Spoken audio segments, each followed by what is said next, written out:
here at Leo's desk, and we just, you want to say hi, Leo? Hi, everybody. So tell us about the pink ball. Is that something that you decided to put in, that pink spiky ball, or was just... Well, yeah, I just decided to kind of create pink yo-yo. One cool thing about this character also is that he's actually kind of like a throwback character. We're bringing him back from God of War 1. He actually wasn't in God of War 2, because we definitely want to keep reminding the player that this is a trilogy. They're not supposed to be seen as separate games. So what about animating Kratos? Like, what are some of the things that are kind of challenging him? He has a specific poses that describing him. He has a kind of like a language of poses. You have to use those poses to invent some new animation. So. We're fortunate to have Leo here because he's joining us for God of War 3. He actually is one of the newest members of the team, so he's doing a great job. One of the factors of animation is that you're kind of trying to make it invisible. The more successful we are, the less you really notice the animation. The stuff we've got going on with our boss fights is going to look really impressive. It's another kind of key development for this game, I think. We're working a lot with the designers, like way more closely, and creating new things with them. There's a certain type of feeling that in animation we have to achieve. And the most important part, of course, is Kratos and how he moves. Kratos is very direct. We don't try to make him too fancy. If you notice, a lot of times when he's having conversations, he's just kind of standing there waiting for the moment where he needs to say something. Everything that Kratos does happens for a reason. I don't know if many people even notice these things, but Kratos never moves backwards. He's an aggressive character. He moves with a purpose at all times. We actually have wooden swords laying around all the time. We definitely get up and try to act it out. It's definitely always hazardous to walk around the animation area. You gotta watch out. What are the challenges of animating something that big? Planning out where everything needs to be, like nothing happens on accident. You need to know where everything is. I did not know that it was gonna be this big. I just had an idea and I was like, yeah, I'm just gonna go with it, which is kind of a bad idea. I learned my lesson. At the same time, I'm glad that it's the size that it is. The players will be happy that it's in there. I think they'll get an adrenaline rush just from seeing the sequence. Kratos, your death will not be a gentle one. My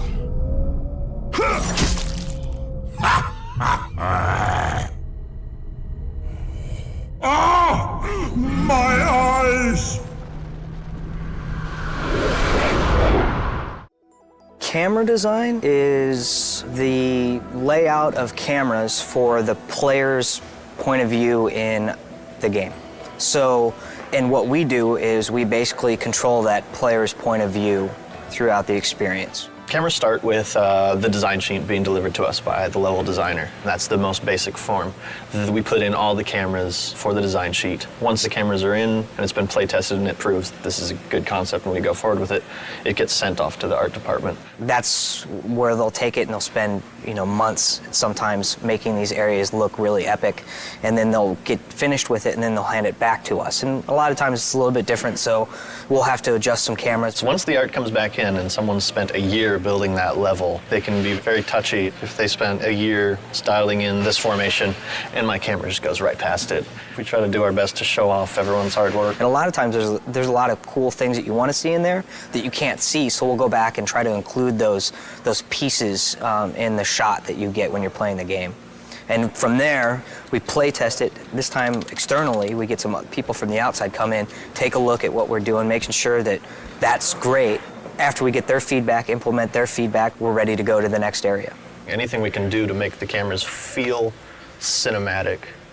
And they serve as a guide for the player too, to lead them in the direction that they need to go as well. Yeah, whether they know it or not. Yeah. It's sort of like people who play the God of War franchise, after a while they get a feel that if the camera's looking this way, that's important. In the very end, it always comes back down to what would the player want to see. Most games in the action genre, the player gets most of the control over the camera. Mm-hmm. The player has no control over the camera in the God of War series. Fans have been clamoring, and I hear you. We need to look around. We want to look around. It should be understood that there's really no way we could make the levels look this good if the player could look anywhere they wanted.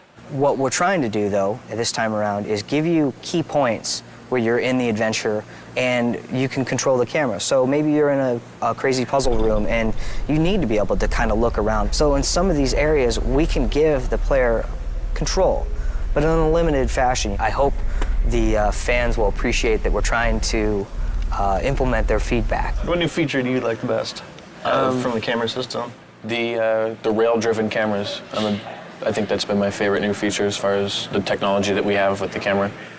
What's a rail-driven camera for someone who wouldn't know? A camera that's animated along a course that we have even more control over what the camera is showing. The rail is essentially what we kind of live and die by. Let's say this is your camera rail, this line here, and let's say this is the thing that's driving the camera. And imagine this is a section of a hallway or something like that Kratos is moving along. We can take this camera here and we can key it. So we key to 2 different positions. So Kratos is here, the camera is here. When he starts to move along, as Kratos moves along, it will drive the animation of the camera to animate to that position. So as you're cruising along, you'll kind of see it, this kind of view where it's low and looking up at him, and then as he moves along, it will kind of track him and follow him. That's like one of our cool new things that we have that we think we can add a lot of kind of cinematic views to the game.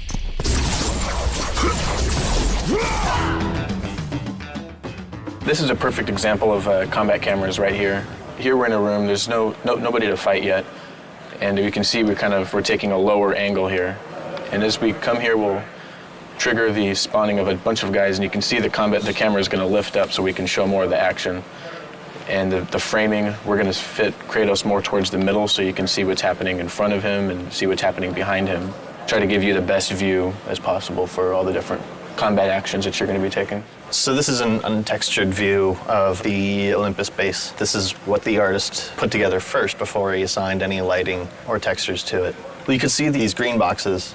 These are the camera zones. They determine when Kratos is within one of those boxes, and once he is, the specific camera tied to that box gets activated. This is what a level would look like after we've added our cameras. You've got it panning around, following Kratos. If you were to take that off, it would basically look something like this.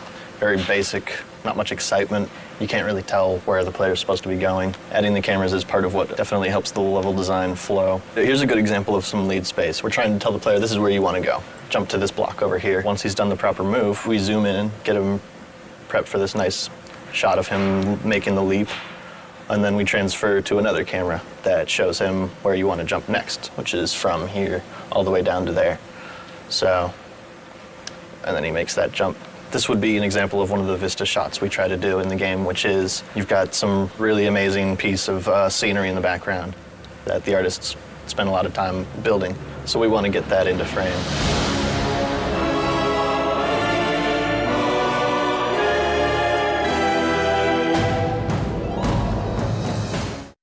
Character modeling is taking the art from visual development and turning it into a 3D model, painting it, giving it life, and then handing it off to our character riggers who send it off to animation. So we actually create the object itself. It's in general just become, I guess you'd say, more sophisticated, but it's more of a traditional media now. It's kind of, if you know how to sculpt traditionally, then you're going to transfer right in. Traditional skills are playing a more important role, which is great. Do you feel that you channeling the great masters of art history to help you achieve I believe a new level? Raphael, they speak to me. Really? One of the big things that I was looking forward to doing is nasty stuff like this, because before this I had been doing more technical stuff, more like realistic humans. Doing realism is fun to a certain extent. It's more fun to do something that's slightly realistic. There's more artistic license as far as where you can go with it. With realism, there is no artistic license. Creature design is kind of the most exciting thing. Like Peter was saying, artistic freedom, and just you can do kind of whatever you want and you push things. I mean, that's what the great masters did, so it's just exciting to work on that kind of thing.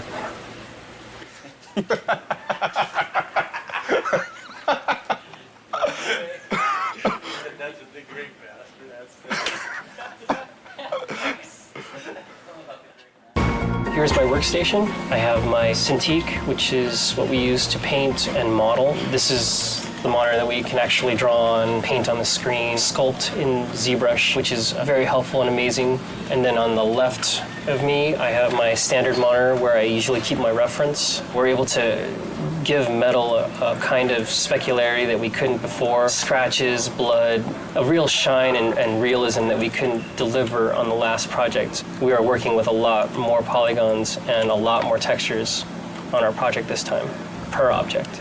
Here's Hermes, the concept art that I got from Andy Park, who did a great job. You can see the boots are in there and what color they're supposed to be, what material. We're still working on the cloth, making sure that's all rigged nicely. And right now, I'm fighting with the hair, trying to make the hair look good. So hopefully by the time you see this in the game, it'll be looking nice and transparent. So here we are starting him out in ZBrush and adding a lot of the little detail. Say if you wanted his skin to bulge around these straps, it would be really easy to go ahead and just add musculature in here. Today you may defeat me, but in the end, Kratos, you'll betray only yourself. This is the centaur in our game. Andy Park did the concept. They always do like a color version first like this to kind of nail the feel of the character and like what he's all about. And then they'll give us these turnarounds like this one. We have, the horses have these like chest muscles that kind of flow up into the horse neck, this way. And we have abdomen muscles and these obliques that kind of flow in. And where our hips sit, is kind of where their shoulder blades sit. So typically most people draw centaurs. I'm not the first one to make one of these things. So, this has been thought about before. But typically, our hips, like where the hips would sit on a human, they put where the shoulder blades would be. It feels kind of like it would work,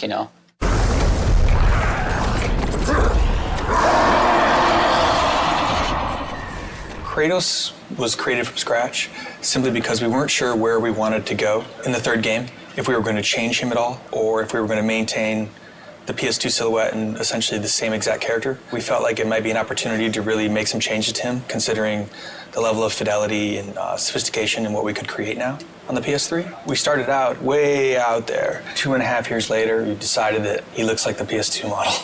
So we're back to where we started, but it's really coming together, and it's right for the game. Kratos is a very heroic, very stylized silhouette, a very thin waist, very broad shoulders. He has kind of a swimmer's build on steroids. He's 8.5 feet tall, and he has a head the size of a 4-foot-tall person.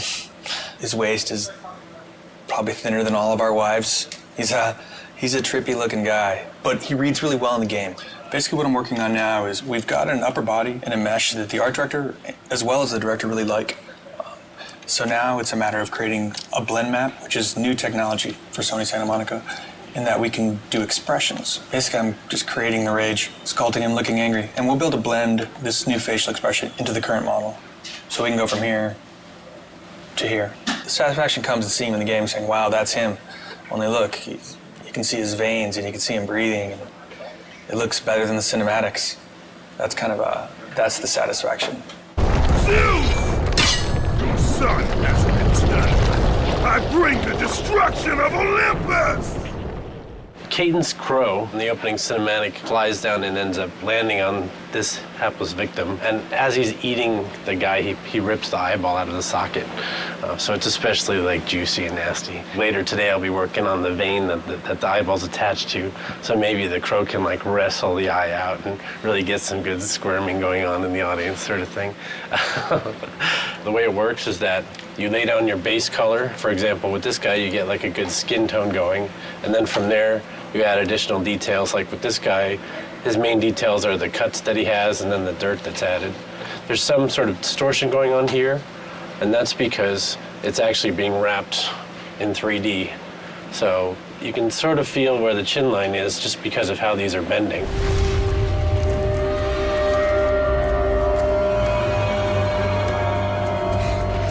This is Hercules, and he's wearing these cestises, and basically they're these huge gauntlets. Just trying to get across the fact that he's kind of this aged warlord. He's not a super fresh young guy, so he's got some fat to him and some history. He's basically Kratos' brother, so a lot of the visual elements that he has, I think, parallel what Kratos wears. The really fun stuff was sculpting his flesh and his muscles and whatnot. This is a final concept image, but we take it a step further and put a level of polish on it that isn't there. because once it's here, this is a beautiful painting, but once it goes in the game, it needs to be perfect at every angle. Every angle you look at it has to be a great piece of work. So it's you have to go in and you take this and you take everything a step further, and there can't be any mistakes. Call it my 13th and final labor. Soon I will become the god of war and claim the throne for myself. The role of a combat designer on God of War 3 is a complex role. Basically has anything to do with characters in the game. Any character you see moving in the game, attacking, fighting, are generally implemented by the combat designer. And then, of course, Kratos. What his platforming elements are going to be, what his new combat moves are going to be, what weapons he's going to use, how he's going to use them, how he walks, everything. I'm here with Jason McDonald, who's a senior combat designer on God of War 3. And we're just talking about the new features that we have in the game and what we're trying to add to the God of War franchise. Well, we've got some of Kratos' items in. He can grab a head and he can light stuff up. Now that we can play with lighting in God of War 3, we can make the entire room dark, have enemies that are attacking you in the dark, can't be seen. And when you light them up with the head, they light up for a limited amount of time, so you can attack them while you can see them, but then they are constantly disappearing. You get to parts where it's completely pitch dark and you hear the guys scream in the background. You use the Helios head to, find out where they are. The strategy gameplay, the combat side of it turns into you have to keep these guys lit to be able to hit them, otherwise you get screwed and they just destroy you in the dark. So Definitely something we couldn't do before just because we didn't have dynamic lighting to the extent that we have it now, so. We got the combat grapple in. We tried the grapple stuff in God of War 2, but since we were limited on memory and animations and things like that, we just couldn't do it, and if we couldn't do it well, then we weren't going to do it at all, so we just didn't do it. But now we have more space, more memory. Kratos is a very strong character, so when he grapples an enemy, he kind of just charges right in and plows through everybody. So the grapple system is exactly like that. You can launch somebody in the air and you grapple them and you plow yourself right into the air, right into them. If there's a crowd of enemies, you'll plow yourself through all of them. Hey, I'm at Brian Yu's desk here. He's a senior combat designer on God of War 3. For this particular boss, which is a huge scorpion, you want to make sure the presence is there and the player will feel the power of the attack. Usually for attacks for boss character, you want them to be really recognizable so the player knows it's coming, because if the player cannot recognize the move and react in time, they get hit, because it's boss character, you will take a lot of damage. So it's not fun, if you don't see the attack coming, you're being hit. So that's something that we try to work really hard on. I'm here with Jason DeHarris, combat designer on God of War 3. And we're just looking over some of the writable stuff that's early in development. So how do you think it's going? It's all right in terms of Kratos. He still wants to kill this beast that's in his way to his ultimate goal. So it's not really his friend, so he's not really telling it to attack. He's just trying to kill it, and then the indirectness of that is the Cyclops reacting to his pain pretty much. But then there's a challenge of making it feel responsive as well. So I guess it's kind of disguising that responsiveness with the pain reaction. So even the pain reaction is really a hit, actually. As you can see, we got a bunch of grunts on screen right now. And when you're fighting all these grunts, like taking on, doing a special move or, grabbing each one and killing them, that can be kind of slow. This will be an awesome tool for, you see the Cyclops in there, and you're just like, I want to get after the Cyclops so I can jump on his back and do tons of damage and kill these guys quicker. But just like any other feature, we have to prove that it's going to be fun and good. And if it's not, we got to get rid of it because everything has to be fun.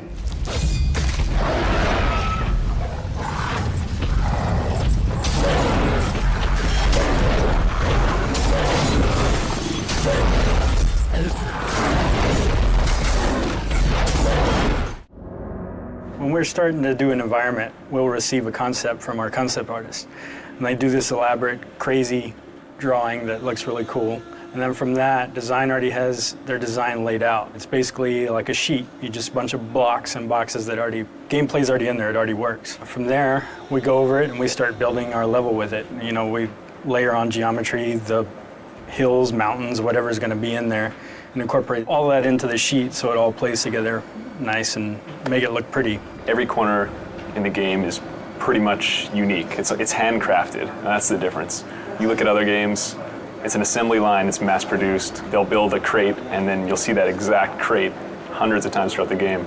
You don't get that in God of War. Good people here. Everybody's really talented, super talented, but nobody has an ego or anything like that, so it's great. Well. What's gratifying for me is coming in every day and actually liking the job that I'm doing. You know, I bore my girlfriend with, you know, how I'm gonna, you know, make this sweet piece of metal like even sweeter. I enjoy talking about it, she hates it. Biggest challenge is getting it done on time. You lose sense of what starts to look into you, and you actually need other people's eyes to tell that. And I think working with a team of guys that are always open to giving you advice and telling you, hey, this looks great, or hey, maybe this could be worked on a little bit, really makes the art come out to look a lot better. I'm going to show you an example of how we do collision. So here's the basic level that we're working on right now, and then we have the stuff we call sheet, which is the real basic collision stuff that Kratos walks and runs on. So this is actually built by a designer. This gives us the basic places where he needs to run and defines kind of the gameplay spaces. And then we build our art over that. So what we then have to do at a later point in development is go in and make sure there's a cylinder around here and there's a cylinder around here, and that we make sure that we put in little divots into this collision so that he doesn't get stuck on things or walk through things. And then here you can see where he is walking, there is collision. But if you look carefully right now, because the sheet isn't actually finished, his feet move through little places in the ground and things like that. And because like there's wall, we have collision right there, he can't go through this wall, but we don't actually have any collision on this pillar, so he's gonna go weep and walk right through. So eventually that's what we'll have to do, is make sure that all that stuff is in there and that he can't walk through these pillars, and that's what collision is. This is a concept by Cecil Kim, and it's the exterior of the top of Mount Olympus with the Zeus statue there, and that's where you're going to be fighting Zeus. And this is another piece that I asked Cecil to do for me, and it's a top-down of the ground. That's when concept art really comes in handy, because we have to do so much ground that Kratos is transitioning over that it's really nice to get some fresh ideas. And I'll take his drawing here and then start fleshing it out and coming up with crazy marble and gold. And he had this cool feather idea. You get dirt and stuff picking in between the feathers, adding, I guess, an extra layer of filth to the world. You build it clean first, and then I'm going to go in here and destroy it and make it look like a fresh battle has happened in it.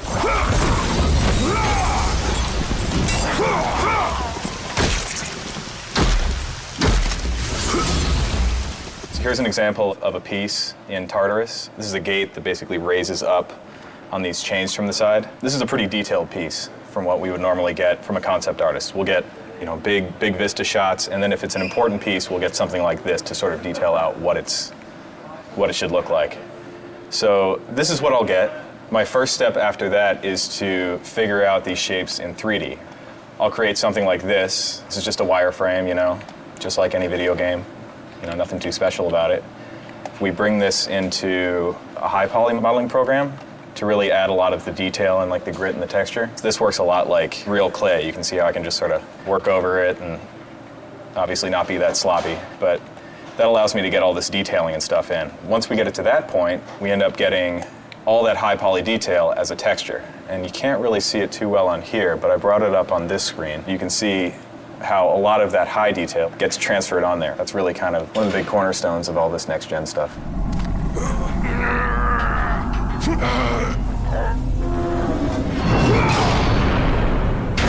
This is one of the Hades levels. You can see right here, it consists of a large room and then a series of halls with little torch things in there. This is pre-lit, this is just the polygons. In this game, we are pushing a lot of polygons. The environments are, at least this one is probably twice the size of a God of War 2 level in terms of polygons, and probably 4 times larger in textures. If you look at the screen here, this is the level after it's been initially lit. You see we have a nice bloom going on now, which we just got. So you can see the softness that you have along all the lights. Before, lighting used to be really harsh. The bloom just gives it kind of this real world foggy effect. just gives the scene a nice softness to it. Gives it kind of a cinema quality. Eventually his lighting will match the environments and it'll look really nice. What I've been working on lately is building the environment for a movie trailer. So it's been a little different than building a regular environment. I've imported the camera and I scrub through what the camera's going to see, and I just make sure my environment fills in all the gaps. This is the base layer of what will ultimately be a pretty dense forest. This is constantly what I do. I'll just scrub through the animation, see where the camera goes, make sure I have enough detail in certain areas. If I don't have enough detail, or if you see obvious seams, I'll either cover those up or I'll consider how fast the camera's actually flying through this, and will it all be blurred out anyway, and I won't worry about it. This scene is a little more detailed than a regular environment would be, just because it is a rendered movie. So that's the end of this camera, and then it continues on.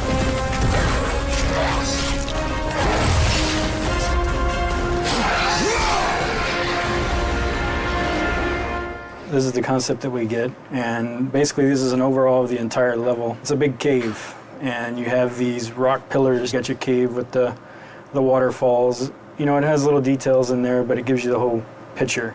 You get your rocks, the greenery, the waterfalls, and then the architectural bridges. This is basically the sheet that we get from the designers, and that's the basic layout that we start with. And from there we start building the actual rock and geometry on top of the sheet. You have gameplay that you can go along with as you're building your levels to see exactly where the camera views are going to be and what you need to build out. Here's an example of where I start. I have all these rocks. This is going to be a whole rock level. You have a massive level on scale compared to any of the other ones we did in God of War 1 and God of War 2. And it's all very detailed rock geometry. It takes a long time to cut all this stuff in and make it look pretty.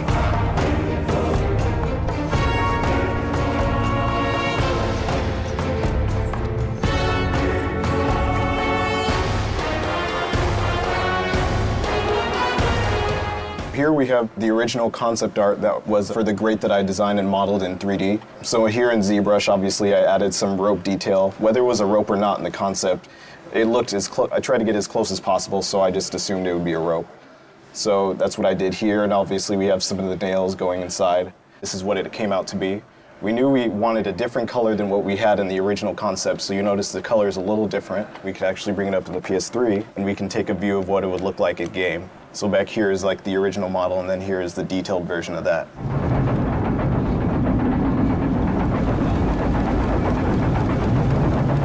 This is one of the pieces of concept art for the Olympus hub at the top of Mount Olympus. I'm in the process of arting it. You can see a lot of stuff is still just the gray blocking pieces, but starting to get some of the detail. Pretty much the way they have our tools set up, anything I build here, I can within reason quickly send it over to the development kit. I can send the entire level over so I can run around and play and interact with the environment. I can also take chunks of the environment, send them over just so I can kind of view a specific section that I'm working on. Still a lot of the gray areas I need to go in and fill in the details. You can see this down here still all needs to be done. This is kind of our art sheet version, which kind of block in the basic shapes and spacing and everything. These things we put in our level, they're scale versions of Kratos that we use just to make sure we're keeping our scale correct when we're building the stuff, so details don't get too out of whack.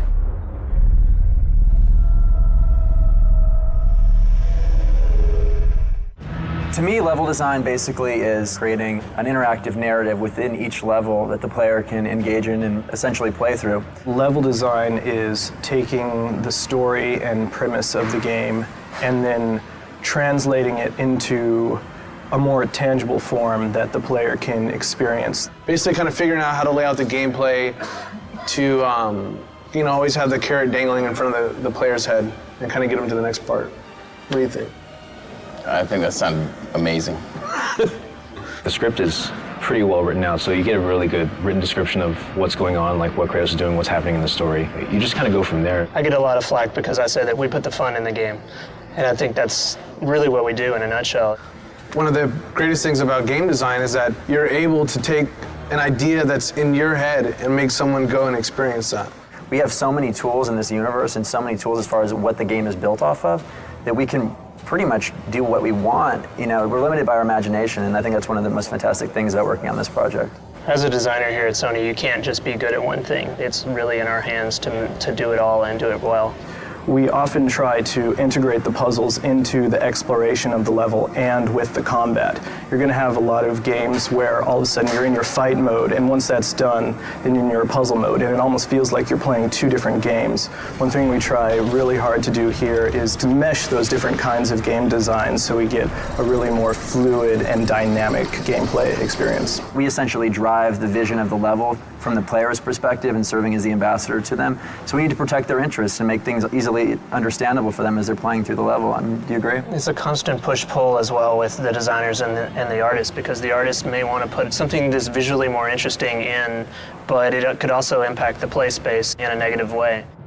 I can't emphasize enough how important playtesting is to our process. If we didn't have it, the game would not be what it is. Because when the player takes the product home, we don't want them to be frustrated. You learn so much just watching people play it. That's one of the most valuable things you could ever do, is just sit down, give the person the controller, and just watch them play, see what they do. I think one of the strongest things that this team has actually is having, you know, the game director come in and play it, have members from all the disciplines sitting down, and because everybody, you know, chips in, hey, how are we going to animate this? Animators are sitting in. How are we going to build this? You know, world builders are sitting in. Is this even possible? Coders are sitting in. That process makes everything just improve immensely, and I truly, truly mean that. I think a lot of people will say that, but here, it's extremely, extremely, extremely noticeable. And this is some ideas that I had for a grapple section where basically Kratos would grapple onto a broken column, and that would cause it to fall over, and he would be rolling down the hill with it and climbing up.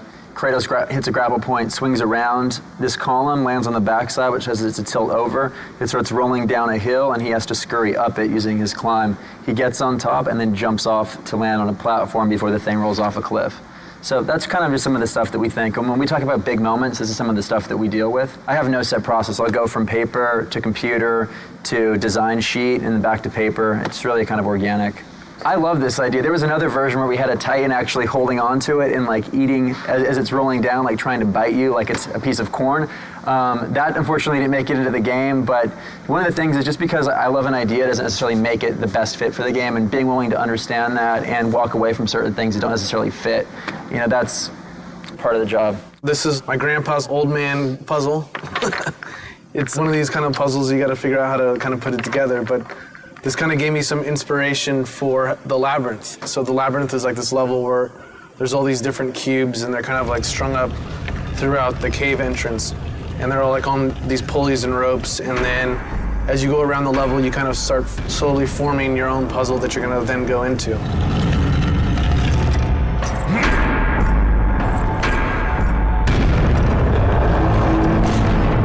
We came up with this idea for Gaia coming up to this rotunda where, you know, Zeus and Kratos are kind of having their last epic fight.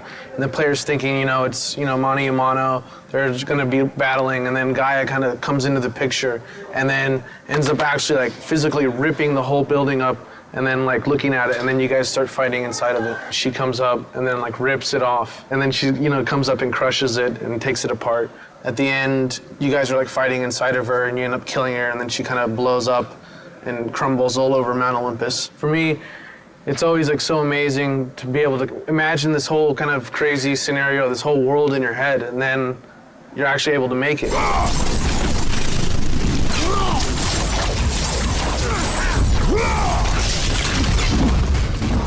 I've been working on the Aphrodite chamber, which is where one of the infamous lovemaking mini-games will be taking place within the larger game. This is the preliminary room that I brought up in Maya. Roughly what's going to be happening is Kratos is going to be going through a hallway here where he's going to come to this room. There's going to be a bed in the corner with curtains drawn, and as soon as he casts them open, he's going to see Aphrodite with two of her very lovely servant girls who quickly run away. She's going to go into the bed for a little hanky-panky, and we see the servants are very happy right there with what's going on. After finishing his job, Aphrodite is kind enough to draw back this large curtain, which will expose the portal, which will lead to another section of the game.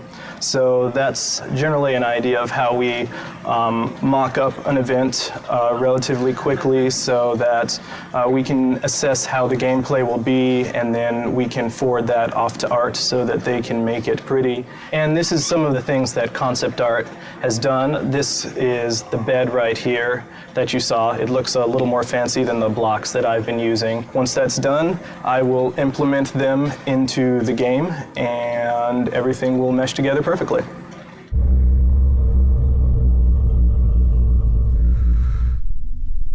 Be gone, Kratos.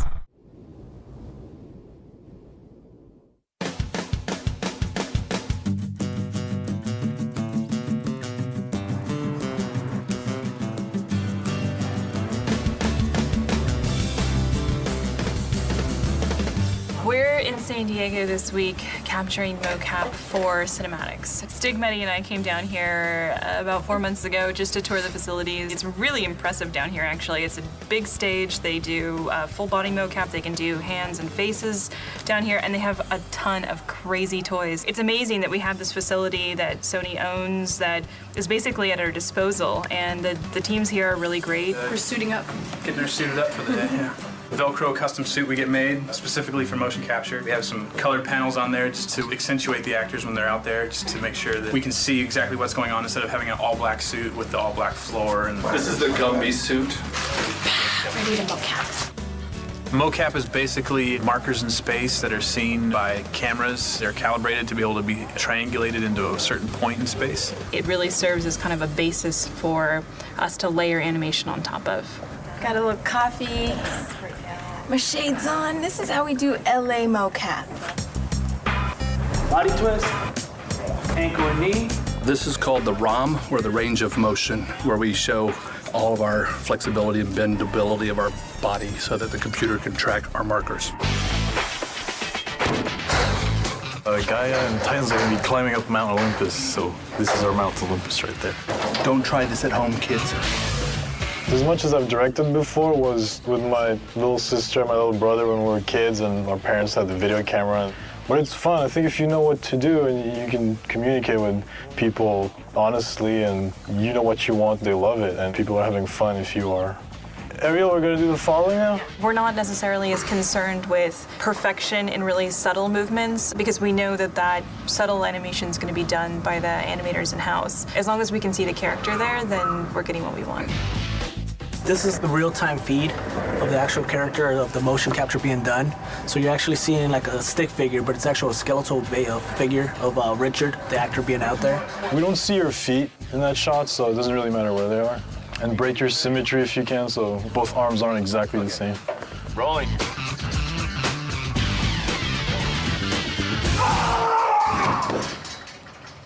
All right, thank you. That was good.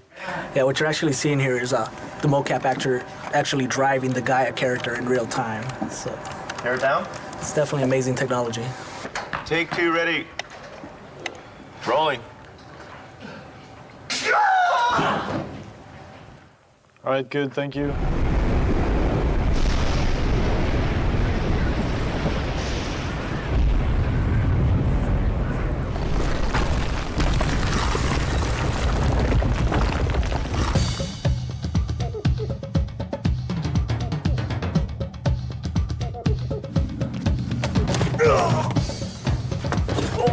Eddie is doing well. He's been a great director. Definitely knows the shot he wants, and he gets it.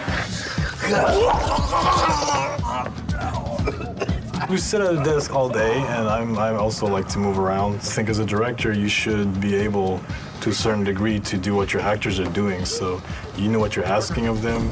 You can show them if you have to, and I don't know, you get closer to their performance. Don't ever put that in the making of video.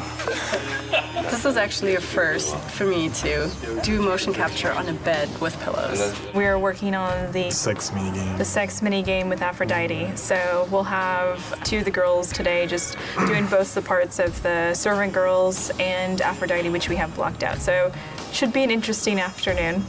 If we have time tomorrow afternoon, maybe we'll put Mehdi in a suit because there are some things I'm sure. If I'm gonna do that, I'd rather do it now to do the 6 mini game with Ava and Michelle. Well, I'm not directing it if you get in a suit. That's all I I'll gotta direct say. from the bed. Yeah. I'll be Aphrodite. I'll be like, you touch me here. You put your leg there. Yes. Let's do take 55. Ava? All right, let's do take 1. And rolling. Kratos, it's been far too long. Even though you are no longer the god of war, you can still share my bed. Come, Kratos. Let us forget all about Zeus for a while. You know I cannot. Ah, is that what has you all worked up? You are trying to figure out that bridge contraption out there. Please do not deny me this one last pleasure. That was great. Cut. Ah, is that what has you all worked up? You are trying to figure out that bridge contraption out there. You men and your toys. Exactly. That's good. I think for casting for this, Mehdi found people who were good with their body in terms of motion. We picked actors that had to be comfortable with a little bit of stunt work and a little bit of naughty work.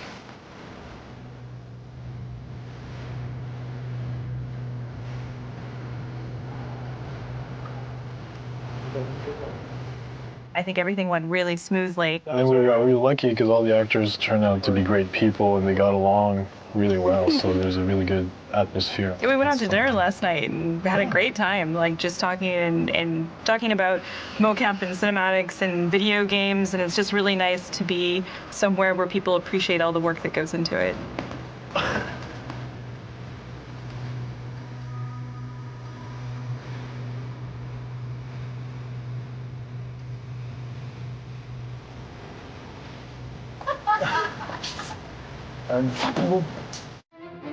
The God of War 3 music production plan is pretty extensive. Today we're working at Skywalker Sound in Marin County.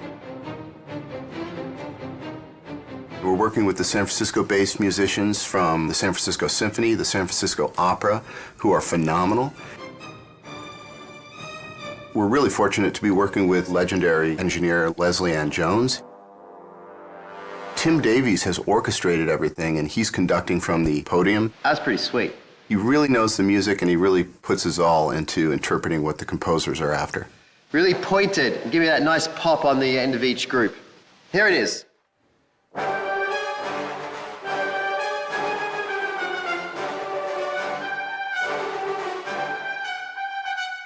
Beautiful. Thank you. The music originally comes in from the composer in what we call a mock-up, which is basically he's using his synthesizers and samplers, and we call them fake strings, fake brass, fake choir, to assemble the composition. And then once it's approved, it comes to me to translate that and put it on paper for the orchestra. It's damn expensive to have an orchestra sitting there, so my job is to make sure that everything's spotless on the page in their language. When dealing with an orchestra as a conductor, I think 75% of it is your rapport and how you can interact with the musicians, getting them to do what you want in a highly stressful situation, making it lighthearted enough that no one freaks out, but you got to keep it moving. Give me everything you've got on those crescendos at the end of each phrase. Here it is. They're a pack, and they need a leader, and they're all brilliant musicians, but there's something about when you put an orchestra together, they need that focal point, that one person that they follow. These are pretty nasty swells where you got the flutters and everything. Feel free, if it's going to be smoother, to hit the note and then start the flutter later. Okay, here we go.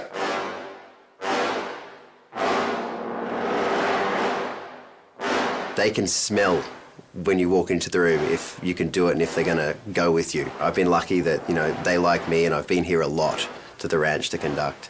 And, it works really well, and they're a great orchestra.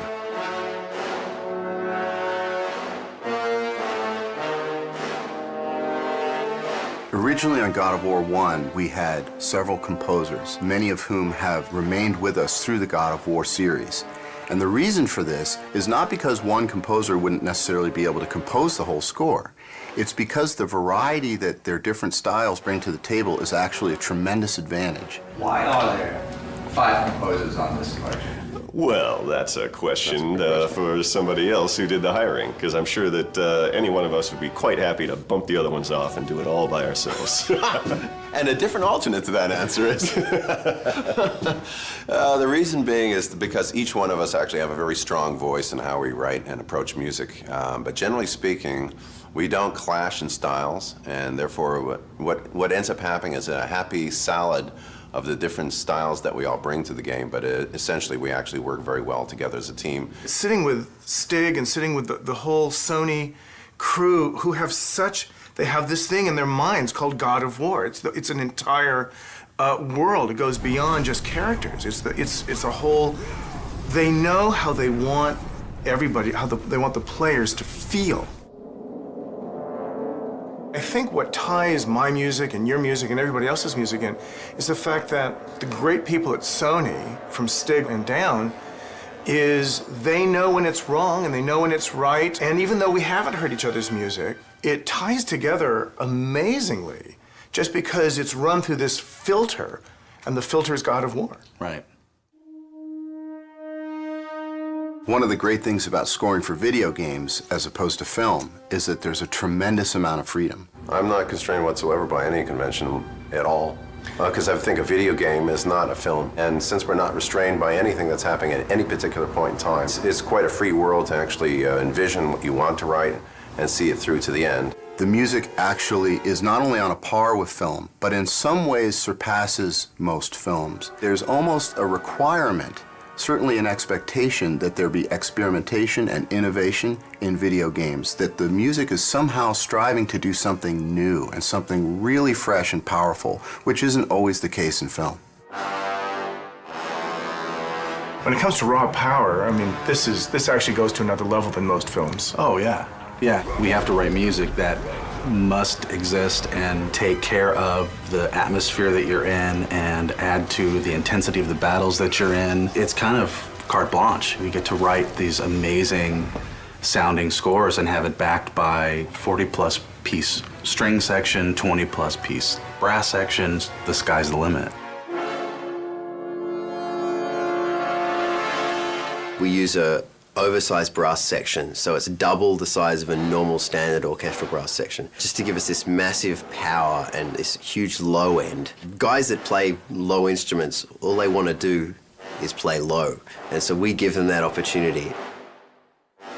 You get to unleash and not hold back, because the game never holds back, never.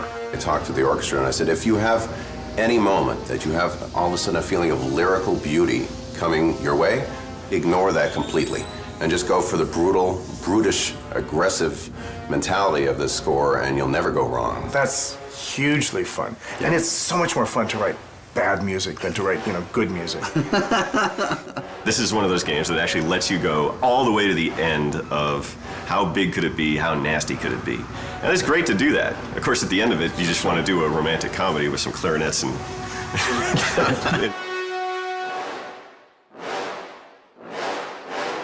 That was really good. At least as composers, we're being hired to do what we do, which is write melodic material, aggressive, edgy material that people remember. Think about when we went to go see your favorite movie as a kid, and you walk out humming the theme and you want to buy the soundtrack because it's such a great part of the experience, and that's what we're trying to do.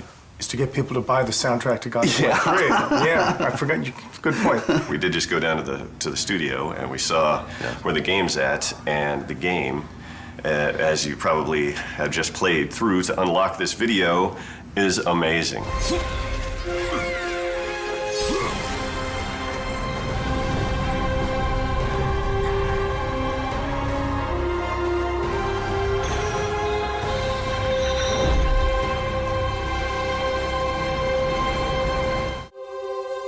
I love brainstorming. Yeah. That's one of the best things about games. Right from the beginning, it's just a creative process. Yeah, it's fun.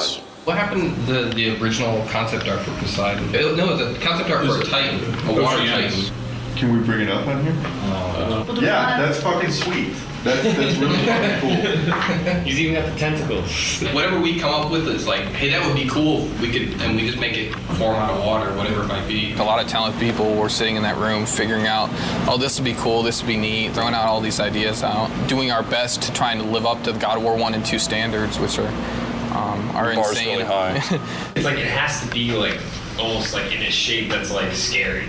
I agree with that. When you pull the camera out, what do you see? And if it is like he's turned into like a huge squid and she's all tied up or something like that. But as you're like fucking flea size and as you're running around, you see a big part of this. What do you think? What do you think about maybe that whatever that thing is? It's a lot of different things. It's everybody, you know, it's not just one person that comes to the table and has, okay, here's the perfect idea. It's everybody rifting together. Just like the idea that Poseidon swells up with water and just becomes semi-translucent and you can see all of his veins and stuff. And so that way you're actually hitting flesh. Going off of sort of like Will's idea and a combination of the things that we talked about is his skin is basically like a jellyfish. On the inside of his body, he has all the bones. He has actually a bone structure. That way we have a creature that, you know, looks like it has some meat to it, made out of the ocean. So I think like going off of what you were talking about, where it's like maybe you've got like reef and seaweed and stuff like that, we could probably make it look like water's running through that stuff. I would hope that we at least all kind of get on the same page. At the end of the day today, it's like, yeah, this is kind of somewhat direction we're going to go. Maybe it starts off and a wave crashes up, and after you see like this far shot or something of a wave kind of overtaking Kratos and Gaia on the side of the mountain or something like that, you're freaking out. I was like, you're probably freaking out right now because of the cinematics. And then afterwards, guys, like, something's fucked up right now, I can't move. And then Kratos has to go out and find out what that thing is, and he runs into this one thing. It's like, what the fuck is this thing? And it's obviously connected to something else. And then he finds the other thing later on. And at the end, there's this big reveal, and it's like, and this is what this whole thing was that you were fighting it the whole time. I think that's cool pacing, because there's always a question in the player's head while they're proceeding. It's like, I don't know what the fuck this thing is. When they first approached me to work on Poseidon, they told me it's going to be the very first big boss fight. Poseidon, if you remember from God of War 2, he looks more like just like a human god form. But in this game, he jumps down from Olympus into the ocean, and then he emerges out as a big water creature. This is my first sketch I did for Poseidon after doing a bunch of research on exactly what Poseidon is, the god of the ocean, the god of horses. So I thought to incorporate this design of a creature, of him being made of water and the actual waves kind of looking like horses. And then this is another one along the same veins, having a lot of horses, so just kind of going wacky. Another sketch I did was this one where I incorporated multiple Poseidon's heads throughout the design, showing that he's in control of this water tentacle. They liked this design a lot with the multiple heads, and they also liked the very first sketch with him leading the horses. They liked this one the best, so they liked this for the overall direction.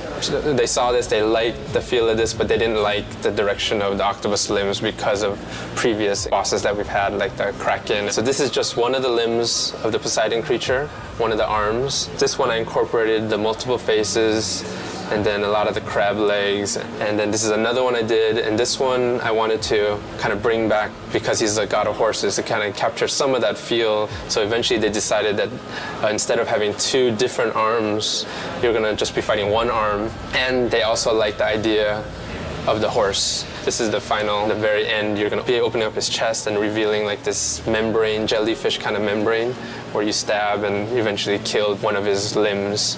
It's later going to be revealed to you that the whole time you've been only fighting one of his limbs right here. It's going to be a really cool, big moment in the game. Turnarounds are looking pretty nice. Today I'm going to be having an art review. We're getting to the completion of one of the Poseidon's limbs, so I'm working on the turnarounds now. Get the animators up here and make sure that those limbs, the front limbs, are not too long for him. Like, he'd have to raise it up so high. To get you right below, he'd have to be like basically have his arms way up like this and be going down like that, and that's probably going to look a little silly. Let's have Andy finish this up. But Andy, can you save off a version of what you have right now so Adam can go over it with Bruno? And just keep on getting me up here to look at it. Cool. Thanks, man. Thanks, guys. So we just had the review. It went well.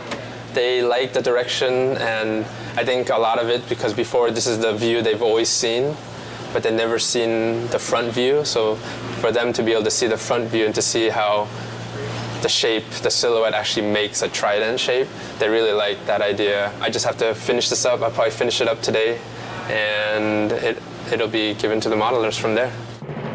First time I heard about Poseidon creature was 6 months or so ago, and I heard we're gonna have a few of these huge Titan battles. This was the initial concept that was given to us. Things have changed proportionally for it to work right on screen, but it generally has the same feel. I still have a lot of sculpting left on this guy. It's a lot of this is just like the first pass. So right now I have more just the overall feel of it.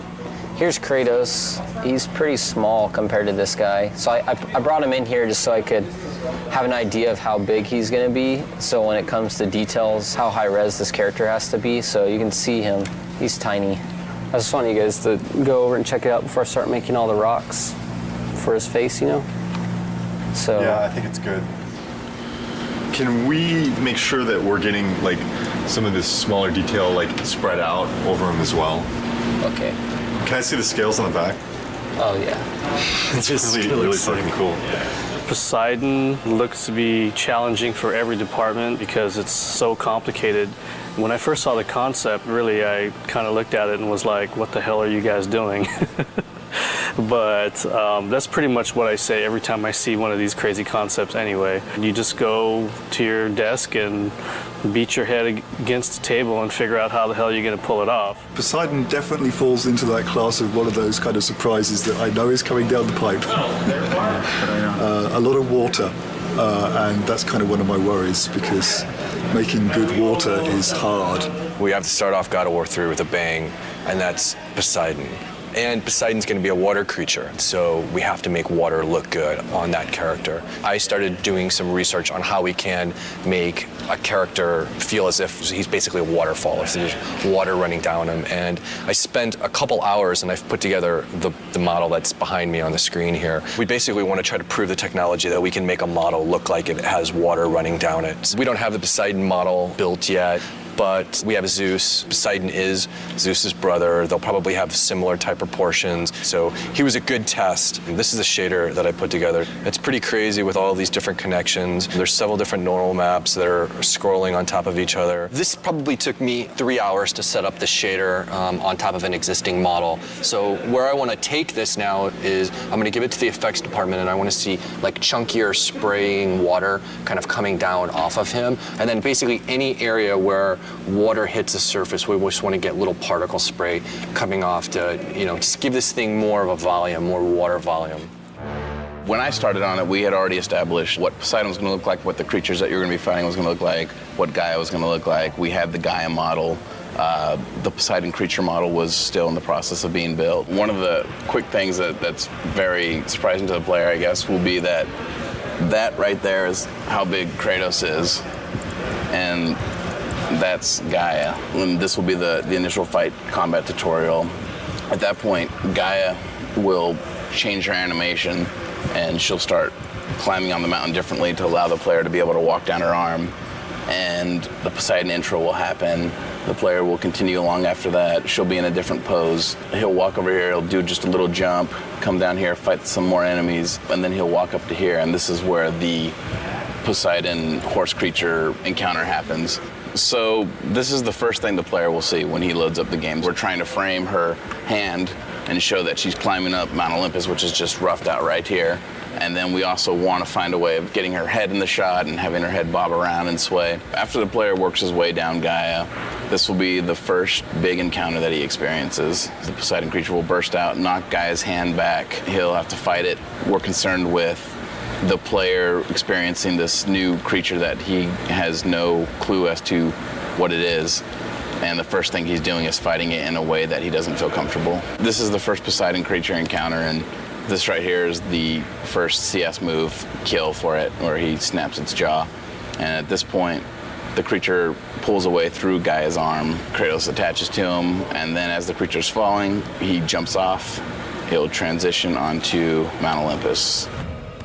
The Poseidon encounter is very much like you're riding the Colossus from God of War 2 and you're fighting the Hydras on top of the Colossus. It's kind of incorporating all of those elements that worked really well in the previous God of Wars, but also raising the bar because it's even more epic than could ever withstand before.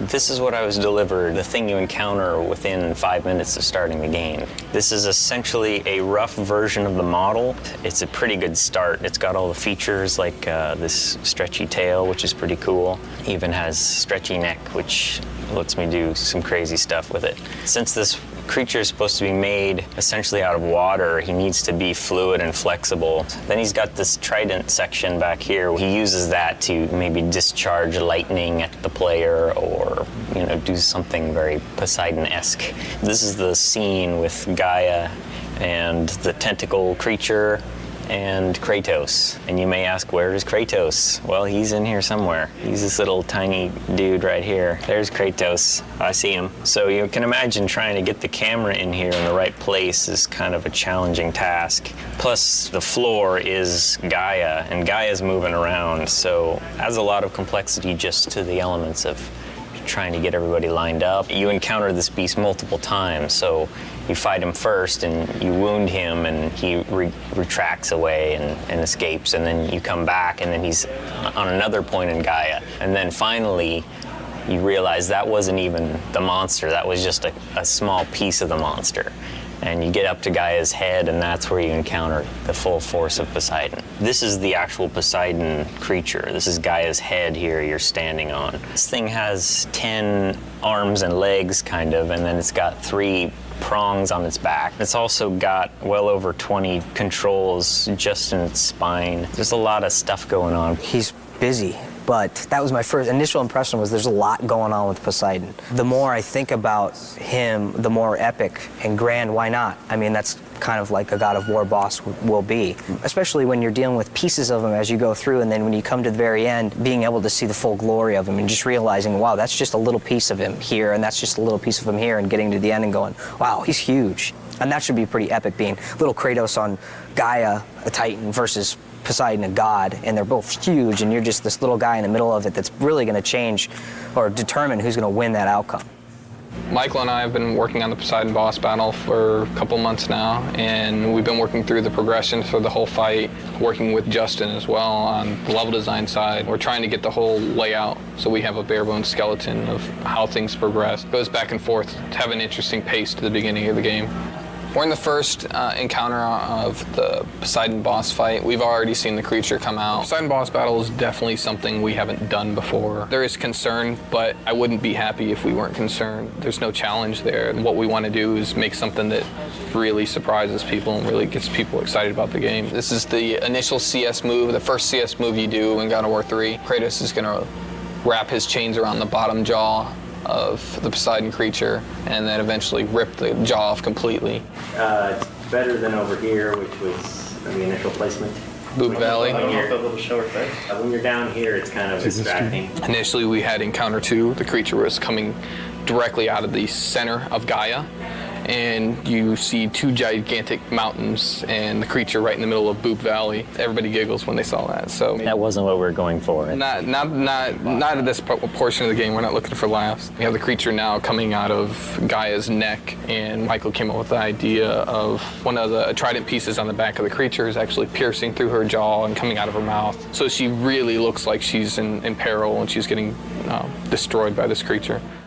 From the get-go, I came up with the idea of doing the first-person kill and giving a new perspective on Kratos' kill sequences, and Michael took the idea and ran with it. When you defeat Poseidon as his horrible watery self, you corner him down here in his humanoid form, and that's when you have to kill him off. Immediately, everybody was just like sold once they saw it in game. Yeah. There was a lot of skeptics too, as far as people come up to me, and I'm sure Adam too, and what are you doing? And then actually seeing it in a game, then everybody comes over and it's just like, all right, it worked. Kratos is not so good at making friends, but he's good at killing people. This boss battle has to end with a big finisher. And our final kill is where we're testing out these new CS moves of first-person kills. So minigame inputs right now are in a third-person camera, and then when you succeed, you get to see the impact of Kratos' attacks and see how Poseidon feels as he's getting completely torn up. He just screams really loud and then bites his ear. It's more of a nibble than a bite.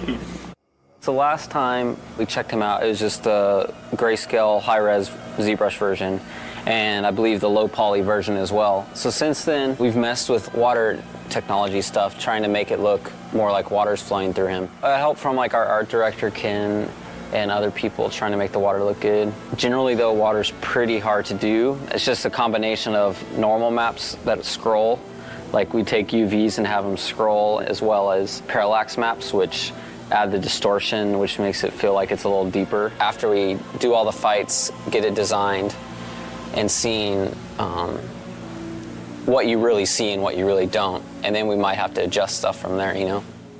Poseidon is doing well right now. We've been working on it for I don't know how many months, but where we are right now is every part of the boss fight and every part of the level has a first pass right now. It's in, it's functioning. I could hand you a controller and you can play through it. Tuning-wise, it might be too hard. The animations might be placeholder, but it's there. And we have people internally play testing it. So there's people who around here picked up the controller, played it, and been like, oh, wow, this sucks, or this is awesome. And then we keep tuning it and playing around with it to that. We have meetings every week now, so we constantly see how much there is to do, and I mean, it's close as far as gameplay wise. It's all there, but doing stuff on the Titans is proven to be very challenging. So things that would usually take 5 minutes take 2 hours.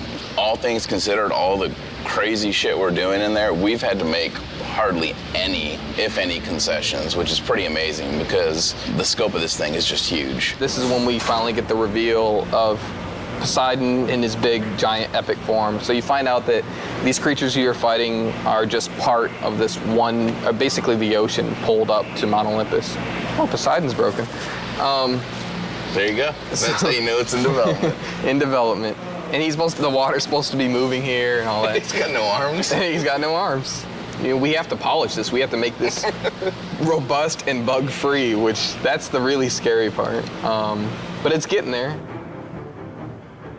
When we first saw Poseidon, we were visiting the studio in Santa Monica and working with Stig, and it just blew us away that the whole screen was filled with this boss. I don't think there's ever been a boss as big as this boss. We're actually right in the midst of scoring it with Mike Regan, and it's going to be huge. We're going to pull out all the stops, 20 brass players, 53 string players, massive amounts of percussion. So we're really going to try to create a kind of a cinematic unfolding experience for that whole first gigantic boss fight. I hope that they're just blown away by just something they'd never seen before in a game, and to me, that's my ultimate goal when I'm making games, is like hopefully to make something that people haven't experienced, and that makes your game really stick out. The moment that I really got to play through that Poseidon level at the beginning of the game, and you remember how excited I was, like really kind of like when we first got the assets together and like we could sit down and play the things. And you could see, like, with the polish and everything, how amazing it was going to be. And that's it for me right there. You have disrespected the gods for the last time, Kratos. The programmer's role in the game is to help make everything a reality. We make tools that allow the designers and artists to actually make the game. If the designers want to do something or the artists want to do something, if they're smart, they'll consult us and ask, can we do this? And often we'll say no, and then they'll say we want to do it, and then we'll have to do it. You give it to them, they give it to you, say what's wrong, then you give it back to them a little bit different, and then they say no, no, no. Designers are pretty modest in their requirements. Designers are artists. They want the world. The biggest challenge we face for this round of the game is content. The amount of content we need to put into a PS3 game is just order of magnitude bigger than we had to put into a PS2 game. And to drive that content around the studio, we just face, massive challenges. We've got a little line emitter here, and it's got these particles, and it squirts them out to the right. And they get to a certain age, and they die. And one of the things we can do is we can change colour of the particle over its lifespan. Starting from bottom to top, these particles start off blue, then go green, then turn red. Now, if I was an artist, I'd make them go like orange to black to whatever to express the effect that they want to. For me, I'm a programmer, so the nice, simple programmer graphics, nice, bright, solid, simple colors so that I can see when things go wrong. If I run this within Maya, then it runs the tool code that I wrote, which is this stuff, to display on the dev kit. And hopefully, so you can see, they're never going to create anything quite like this because this is horrendous programmer stuff, but they'll take this tech and what they'll do is they'll make fire pots or lava that flows. Anything that's best rendered by creating lots of little primitives and moving them all en masse in slightly different ways that aren't just pre-baked. This is the soul tech. These are Hades souls swimming down the river Styx. Right now they're above the river Styx, so I can see them all because the river Styx hasn't been properly watered yet. It was my task here to get them to follow the river along a bendy spline path and then ultimately to attack you. But I haven't done that part yet. Right now I'm just at the basic stage of getting them to swim down the river. The way that I did that was allowed the Maya splines to be used and imported into the game, and then allow the designers to specify radii at different points of the curve. So at this point of the curve, the souls will be within that radius, and then as they come along the curve, they'll all be within this smaller radius, and then they can spread back out later here. And this is placed within the canyon just by the file structure. This loop here handles every soul. It updates all 30 of them.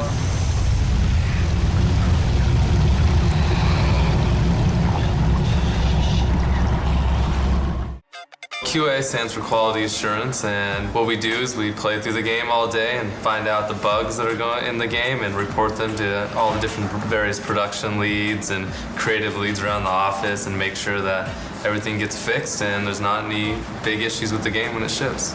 It's our responsibility to make sure the game is appropriately awesome and epic. If there is a big problem area, well, one of us will just like play that area all day long, every day, do everything you can imagine that could break the game, kind of get in the mind of what people playing for the first time, because we play it every single day. Try to do everything possible in that area with every item, every spell, and make sure it's all working and none of that's crashing the game.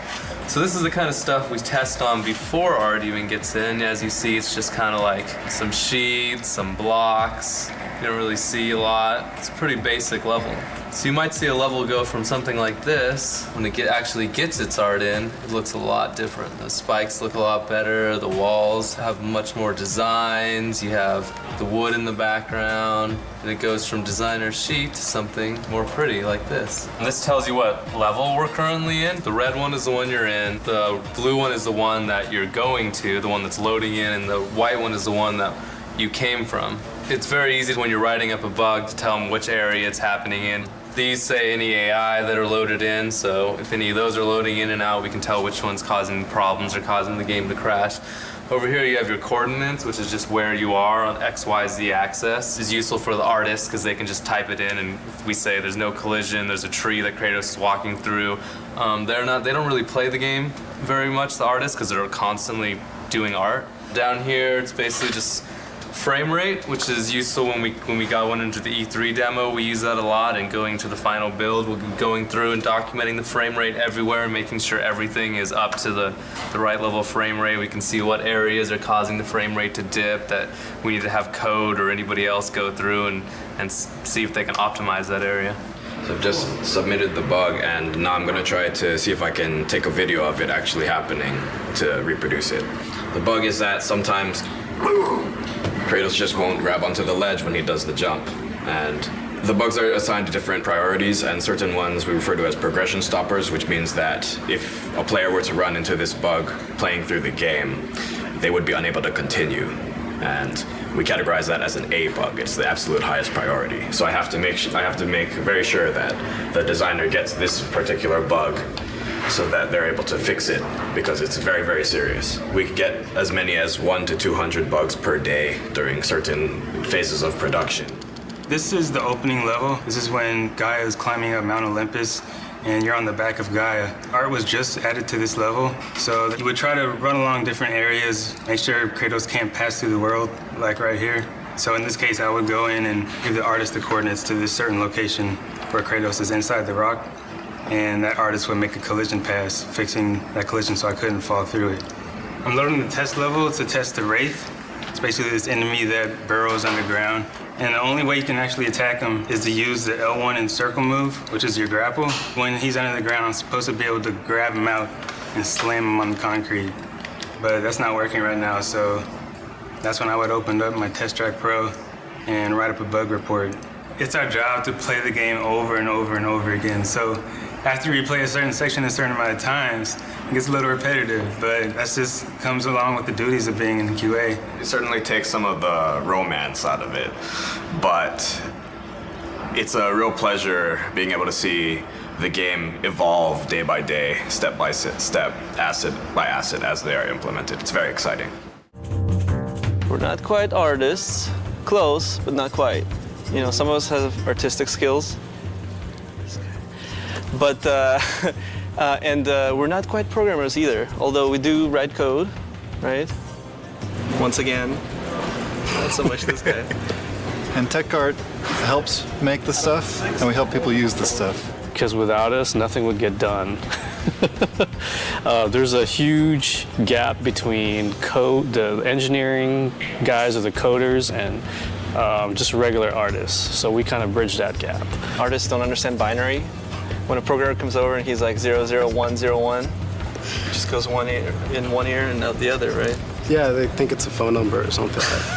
We have to invent things ourselves and come across certain lines that nobody has crossed before. We're good at it though, right? Right here. We're pretty good at it. Yeah. We've done so many crazy stuff in the past that there's nothing that surprises us anymore. The artists were having trouble just building things. And their levels, the environment guys just built huge, gigantic levels. Bigger than this guy. Yes. And the levels themselves, they just get really big, and they only need working on a small section of it, just a little portion. And I wrote a tool that lets them pick which parts they want to use and export just that as a level. And to get that, they just came to me with a problem.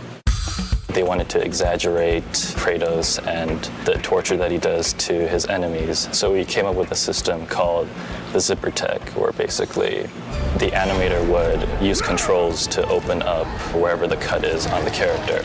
The character artists would model out wherever the cut will take place, and we'll put the rig on top of that. So here we have the Centaur rig and the zipper tech. The Centaur's guts are going to be opened up. And so basically the animator would go in and create the CS move. You can go in and individually select these controls and open and close his gut. Here we have the guts for the Centaur. They're going to be part of the props. The animator will go in and animate these guts spilling out of the Centaur. And so the guts will be placed in and around here. And to further sell the point, we've got separate controls over here in the middle where you can actually pull out the insides.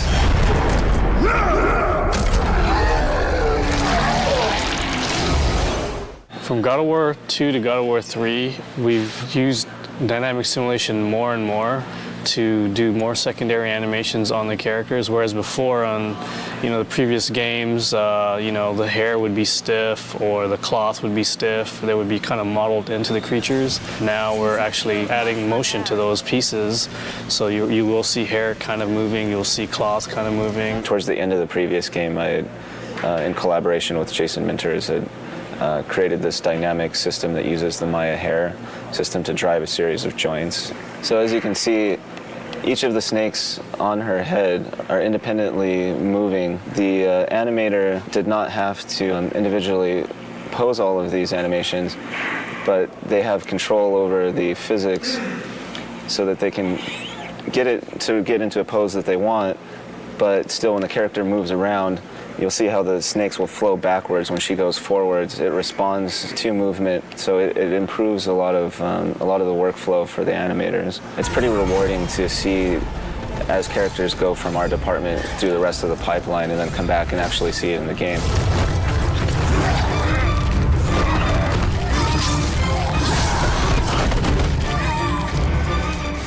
So what I received here is a model of Kratos. What I'm doing is adding the wrinkle in his facial expressions. It's being driven by the actual joints in his skeleton.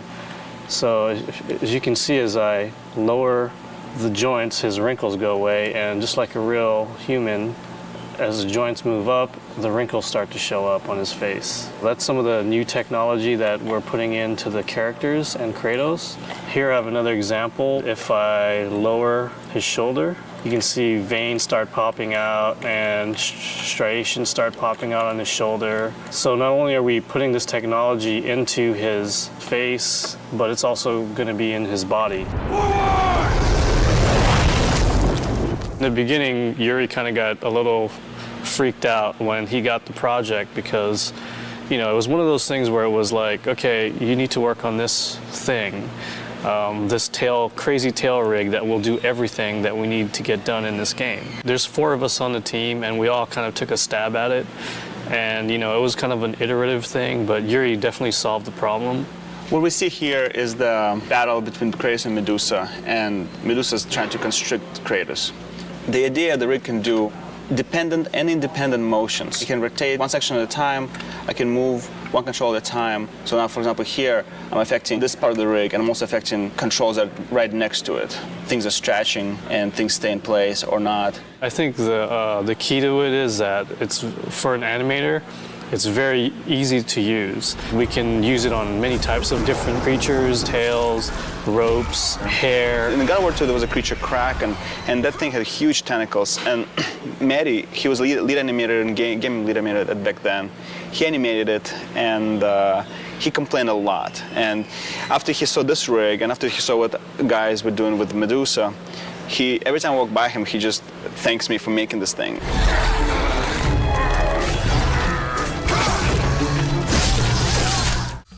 UI is user interface, anything that's not game related, so menus and meters and combo numbers and all that good stuff. The hallmark of a good UI, I would say, is making sure that when the player goes through the menus that they're able to navigate pretty easily and understand where everything is. And when instructions come up, we want to make sure that they're there and they're clear and they're obvious, but they don't kind of interfere with the gameplay. This is what we refer to as the shell. It's the kind of like the intro to the game. Currently it's our alpha version, so it's somewhat simple, but basically we have a skybox in the background. You can see the clouds animating. This is the real Kratos model. We're actually calling an animation to the character. So when you choose a new game, you get a sub-menu, and you can choose if you want to play an easy, normal, or hard.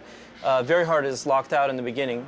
So you can see that when I choose a game, you'll see like the camera pan into Kratos' face, and then a video starts up. So all of that has to be hand-coded. So this is the basis of the Pandora's box, the menu system that we have in-game. So it's a full 3D model, and then I get that into the UI and do everything that needs to be done to make it work. So tag it with all the tags it needs, text elements, things like that. So all these kind of proxy quads we have in here all represent a line of text that shows up in the game. We pretty much start off on this demon face side, and we zoom up real close to frame it so that it's kind of more 2D looking. This would be the power-up menu. So you go to this menu and you upgrade your weapons, and you're able to kind of zoom into the models and rotate them around. At least that's what we're hoping. So we won't make it for alpha, but we're going to shoot for beta. You can swap between menus by hitting R1 and L1, and that rotates the camera around the box to another side, and then we frame another side of the box and put information for like the items menu. So this is the items menu. Top of the box is the status screen, so that's how many kills you have and all that good stuff. And then we push through into the box to get to the moves list. And then it goes in kind of like this cycle, so you can cycle through all of these menus in order. So pretty much what you're seeing here is the Pandora's box, and then from here you go, you swap to other screens, and We have all these kind of cool little animations going on. Eventually inside of these screens there'll be much more ancillary animations and things going on. This time around, for God of War 3 anyways, we completely switched our system up. This time it's all 3D, the same shaders that we put on game objects we use in the UI. So it opens up a whole new avenue of what we can do. It also opens up a whole new set of problems. So most definitely. Some of the problems we ran into creating the shell is using the character animation system that we have developed to animate the parts of the shell, specifically the menus. Surprisingly enough, it doesn't work that well. It works well for characters, but not well for the stuff that we need to do. So we had to add a lot of new tech to the system in order to get it working. Richard's pretty new to the UI. I mean, Richard's been here for a while at the studio, but he's just recently started helping me with the UI stuff, and so having him as a second set of eyes for this whole system has been really helpful. And he's a really technical guy, so has a good rapport with the coders, so he can get more done than I can sometimes. Yeah, it's funny because Corey will go down there and he'll ask them to do something, and they're like, no, and then no, I'm just kidding. We're kind of the bridge between the ideas that Stig and the designers come up with and different 3D departments. We help visualize it on paper, painting it up, drawing it up in 2D, and then they take that and actually make the assets for the game. You have to come up with cool design with limited time. The design also has to make sense to the art director, game director, the lead artist.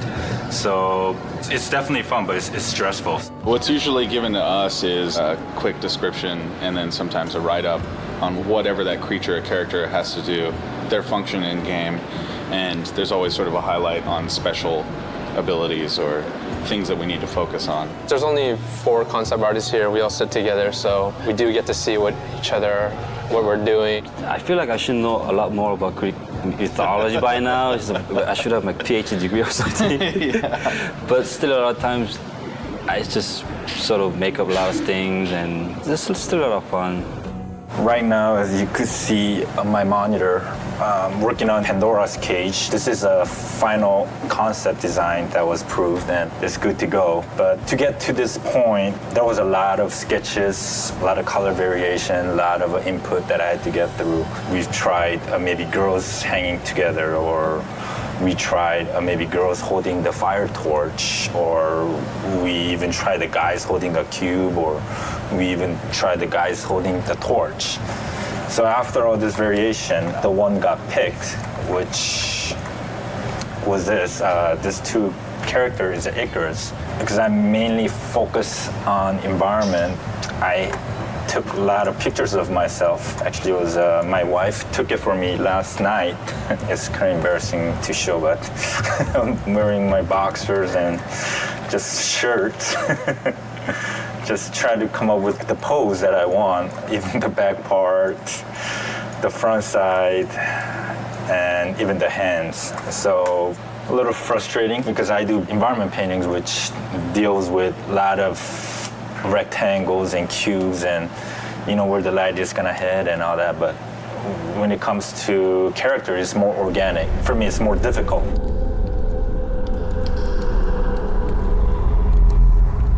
Is Palace for the Gods. These are the basic thumbnails I showed to director. Then from here, we start to bring in all these location elements where each portion of the buildings are representing different levels. It's not just figuring out the entire look of the place. I also have to figure out how each sections are connected. Actual elevation of the location and how it's connected has to be pretty accurate. Every time I do a second pass on the concept, it raises so many questions again. Feedbacks means change, and after that it raises different questions, and another meeting, and feedback again, and changes. So it started with very ambitious and very inspired task, and then slowly became a big headache. But the funny thing is, you never get to see this scale in actual game, because actual gameplay only takes place in this top section here. Like you see, this entire concept is being drawn out from the entire mountain towards the balcony area where the most gameplays take place.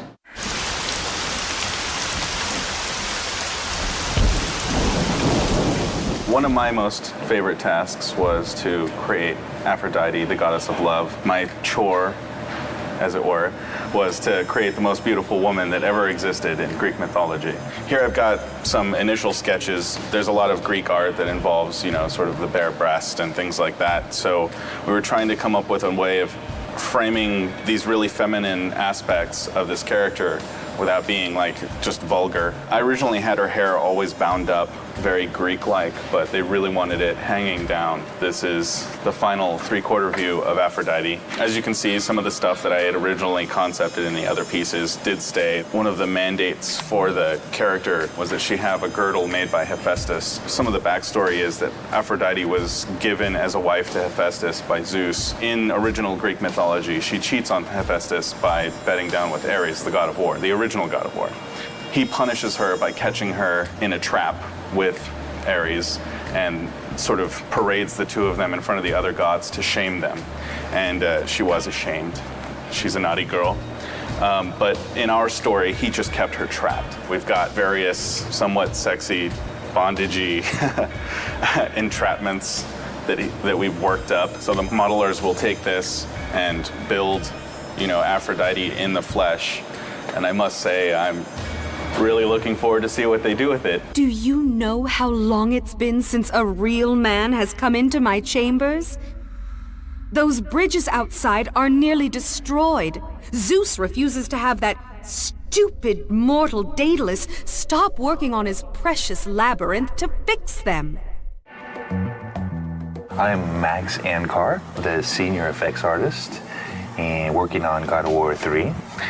This is my new helper or friend.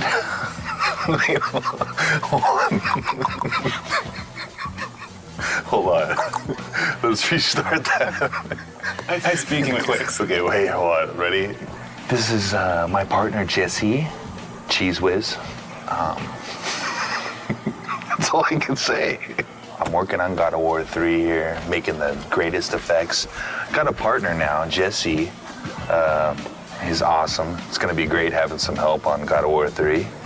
And yeah, cool.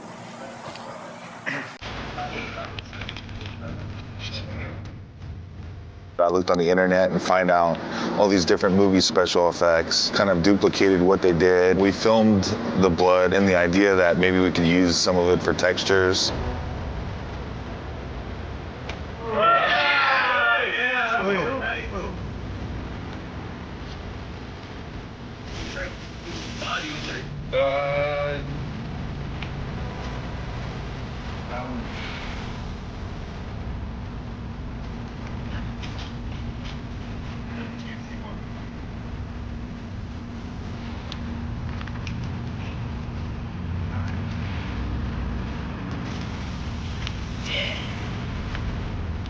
It's gonna be like a spray instead of the last one, just it leaking out. This one should spray like kind of like more like an artery.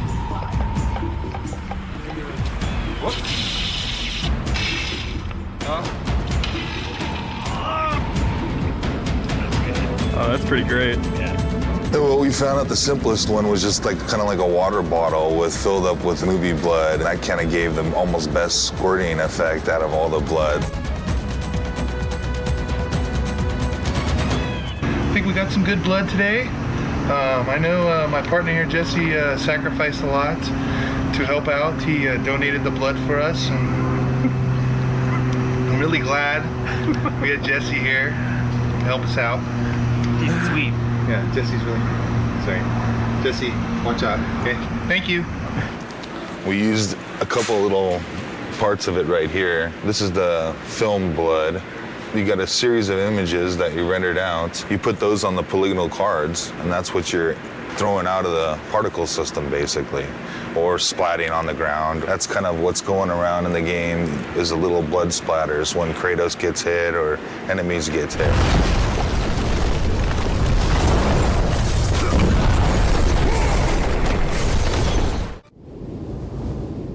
This recording session for God of War that we're starting today is the culmination of a lot of preparation. This is definitely the most complicated session I've ever put together. I'm gonna go get a sweatshirt. We should go in the other room while we can, huh? One of you here and one of you here. How close do you need to be? Here, just duck under the microphone.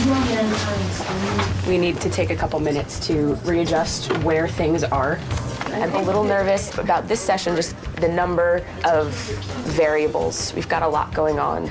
2 actors at a time. We've got a lot of people going to be at the session. We've got facial capture, we've got teleprompters, we've got all kinds of stuff. It's a new studio.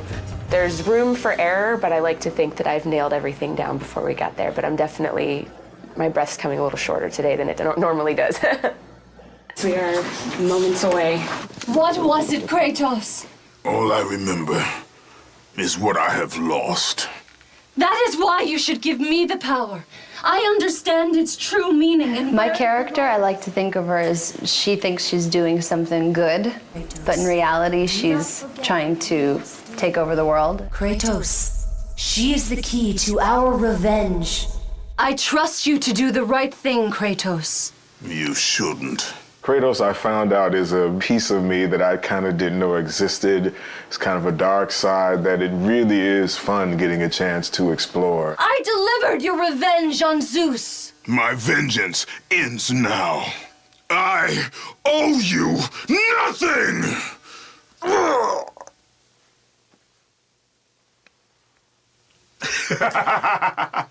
When you have the other actor in the room, you're able to come up with a rhythm. It makes it more real. I really, really like it. It gives you a chance to play off of what the other person is doing as opposed to doing it by yourself. We're getting so much from this performance that we wouldn't normally get. I'm totally stoked about it right now. You owe me this, Kratos. I owe you nothing! Bravo. That's perfect. Awesome. Excellent. That was it. That was it. I knew you'd come back. I've never worked with the prompters, and it's really freeing for the actor because, you know, you're looking straight ahead instead of always, you know, face down in the page, and it's really a cool experience. Find the labyrinth! Ah! Ah! Please, help! Kratos! One of my favorite things to do is scream. I really, I don't know why. Maybe, no, I don't know why. I saw Zeus torture my father. I just try really a simple approach to it. It's bringing those words into your character and actually thinking a thought before it. It makes it more real. They called me a monster. Beautiful. Natalie was new. We had never worked with her before. She was an ace. She totally knocked it out of the park. Many more variables than a normal voiceover session for a game today, and it went very, very well. I'm happy with how today turned out. Phenomenal. Phenom. That's all that really matters is Stig is happy, and if Stig's happy, we're all happy.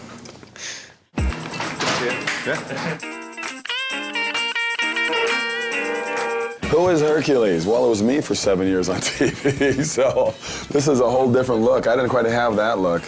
I had kind of more gear on, and I didn't weigh, 4,000 pounds. This guy's like about 12 feet tall. They called them labors. Ha! There you go. That was good. That was really good. Yeah. Kevin Sorbo was obviously an easy choice because he's Hercules, but not necessarily in terms of the way that he's played Hercules in the past, a little bit of a departure. Can we get, but this time, brother, more seething? But this time, brother, this time I will destroy you. That's good. In this game, he's a much darker brute. He's not the brightest light bulb out there, but at the same time, when it comes to war, he's brilliant. The direction is more pissed. Okay. As pissed as you can get. The most valuable I can be is to take what the creator of the game has been imagining and seeing on paper for a long time and bringing it to life with the voice, and trying to find different ways to get to actors to achieve what he wants to do. Try one thing, if you would, Kevin. Yeah. Take the breath after stables, and then you can finish off the phrase. Okay. The most frustrating thing about doing voiceover is the amount of time you've got to do each line. You've got to repeat it, but you've got to also do it in so many different ways, so many different inflections, and you end up losing your voice. Have you not killed enough of your family? That's a good. Good. That's very good. It was a slam dunk. He really brought a passion to the character. He was very professional. His voice was kind of running out. That's when he gave some of his best stuff. Fantastic. Beautiful. Thank you. it wasn't the same Hercules, not even close to it. So it was a darker and more sinister person and a more evil person to deal with and play. But you know, from my standpoint, it was a lot of fun. It's the way to start. New day of recording, very excited about it. Today we're doing Rip Torn and Malcolm McDowell. The game's based on Greek mythology. This guy's like the Smith god, and he's like... Oh, he's the Vulcan. Yes, exactly. The Roman name for Hephaestus is Vulcan. He's the god of fire, and he's a great blacksmith.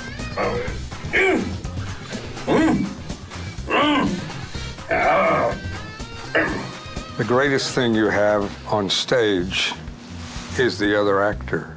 I don't get extra pay for this.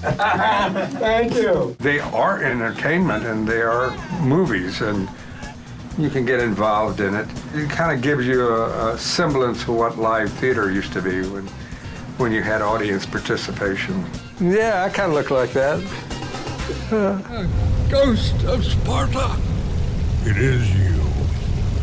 Well, well, well. I thought Zeus would have killed you by now.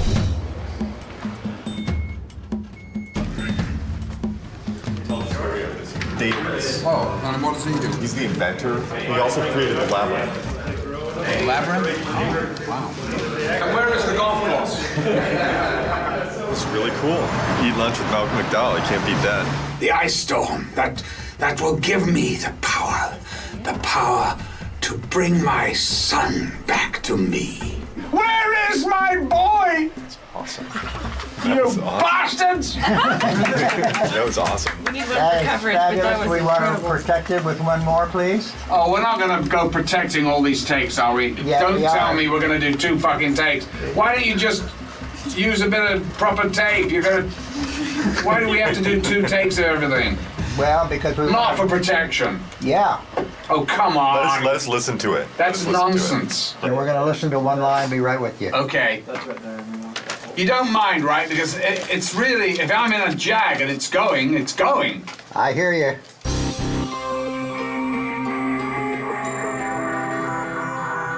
Could we do the line to escape it, please, Yes. one more time? Tell me what you need. The word catalyst had a little bit of a squirtle to it. Okay? Okay? When you're ready? Okay. To escape it, we must assemble it. Actors are so varied and so different in the way they work, and to find what that key in there is and unlock that door with them and then be able to play is really a challenge and a kick at the same time. He said that if I took the liquid fire and the sling, oh my boy, oh my child. You know, I actually like that. That's different than what we thought. Terrific, thank you. I like it. Vengeance on the king of gods. You'll need an army of gods. And weapons. Of course, weapons. I could build. I could use the fire of Hades. Wait, please. Please, wait. Free me. Free me from my torture. We're good. We're good. Thank you, Spot.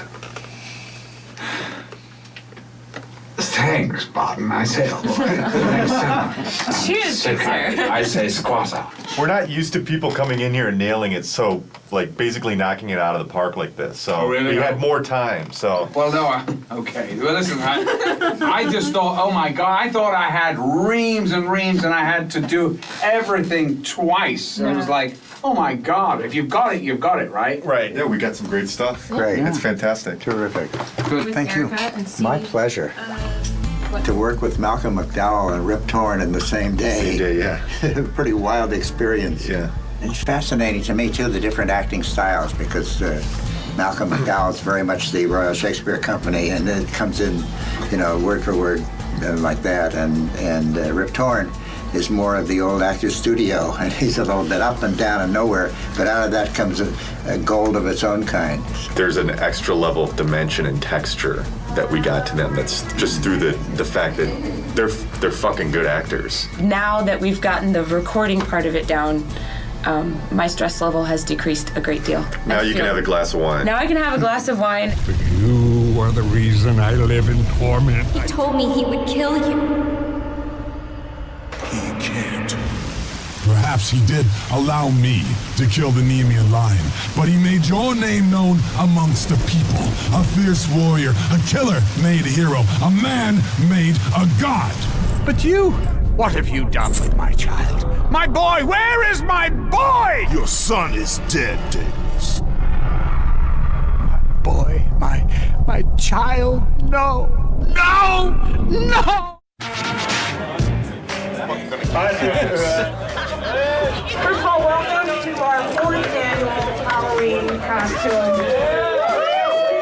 Lots of beer drinking and brat eating and fun. It's going to be great. I'm very happy with the way God of War 2 came out. Provided we hit our mark, I was pretty confident that our sales would be better than God of War 1, but I was rather skeptical that our reviews would be. God of War 2, I think at the end of the day, probably equaled, if not slightly exceeded the first, which I was not expecting, and it was quite satisfying. I can't believe I'm fucking doing this. I deserve this one then. This is the final chapter. So I think big goals for me are to finish this off in such a grand, epic fashion, something that is truly befitting of what we've done, what we've set up in 1 and 2. All right, this is for revenge story. God of War 2 ended up being everything we ever hoped it would be, and probably a bit more. It got reviewed very well. I honestly feel like it was probably about as good a game as is likely to be made on the PS2, and I'm very proud that we managed to do that. Oh, one big family here at SCEA.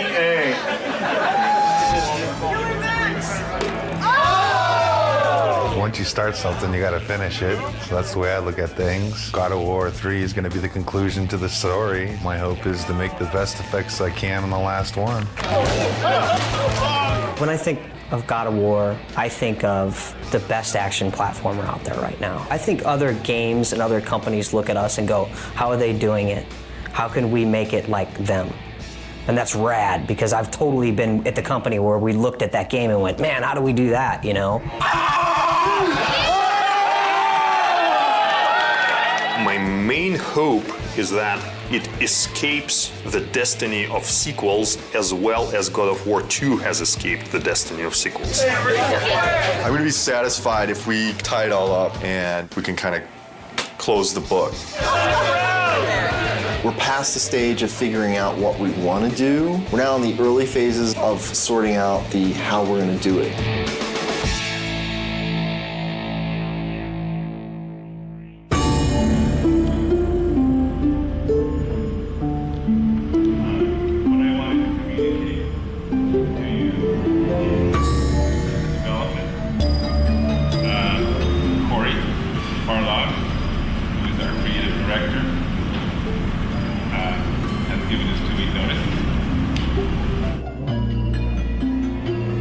Next Friday will be my last day at Sony Santa Monica. The bomb was dropped. It was somber and everyone was quiet and no one said anything, and perhaps there was a tad bit of shock. It's killed me because I really didn't want to say something, but it's just nothing you can say is going to come across as anything but you're an asshole.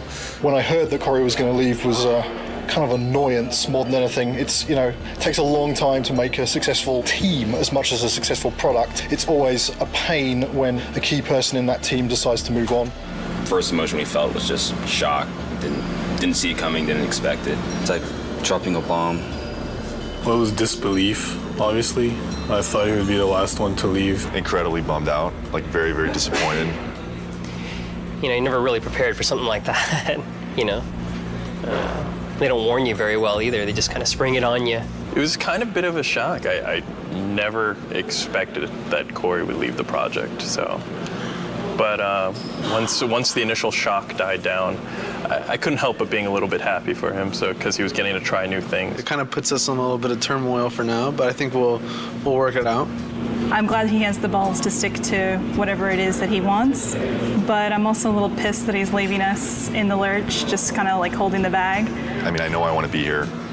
If he needs to be someplace else, that's what he's got to do.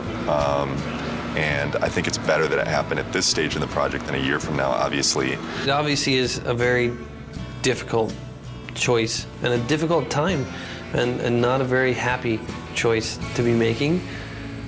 But, you know, on the horizon, the doors are opening. Of course, it's hard to imagine someone stepping into Corey's shoes. He's amazing. Many people wondered whether we could do God of War 2 without David Jaffe, who did God of War 1, and I think we succeeded at that. I think we can succeed at creating a third version without Cory Barlog. I think it's kind of neat, actually. A different director for each chapter.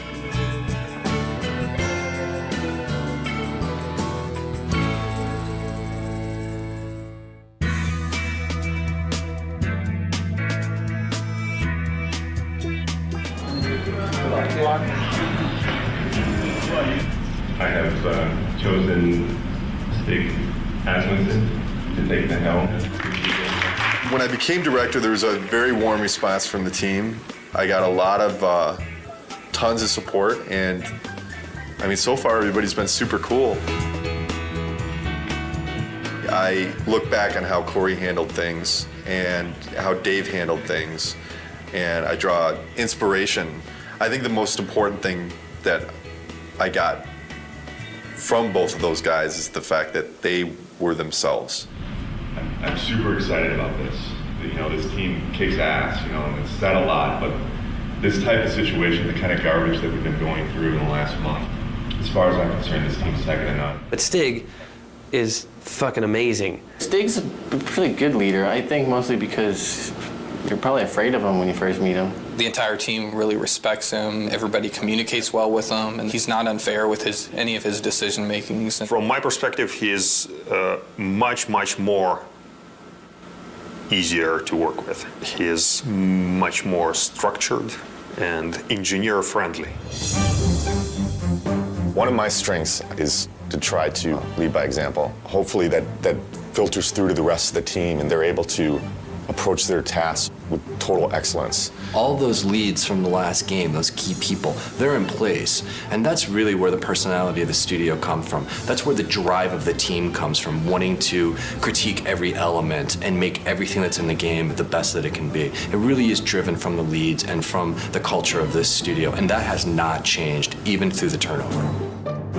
So working on the PS3 is very, very challenging. It's a lot of new technology and a lot of new techniques are required to make a game on the PS3, which means that we have to learn some completely new techniques for writing our game code. It's also a completely new graphics processor, so we have to learn about those graphics techniques and work out how we expose them to the artist in order to make the best possible art and give the game the look that the art team is interested in. We have a similar set of problems working with the designers. People's expectations for games on the PS3 are much higher. They want to see, you know, more enemies and more complicated effects and, you know, more ragdoll physics on the characters and, you know, realistic looking reactions when you hit people. So yeah, there's a tremendous amount of challenge working on the PS3. God of War 2, the team was able to throw so many things into the game and get things up and running and finding out, is that fun or not?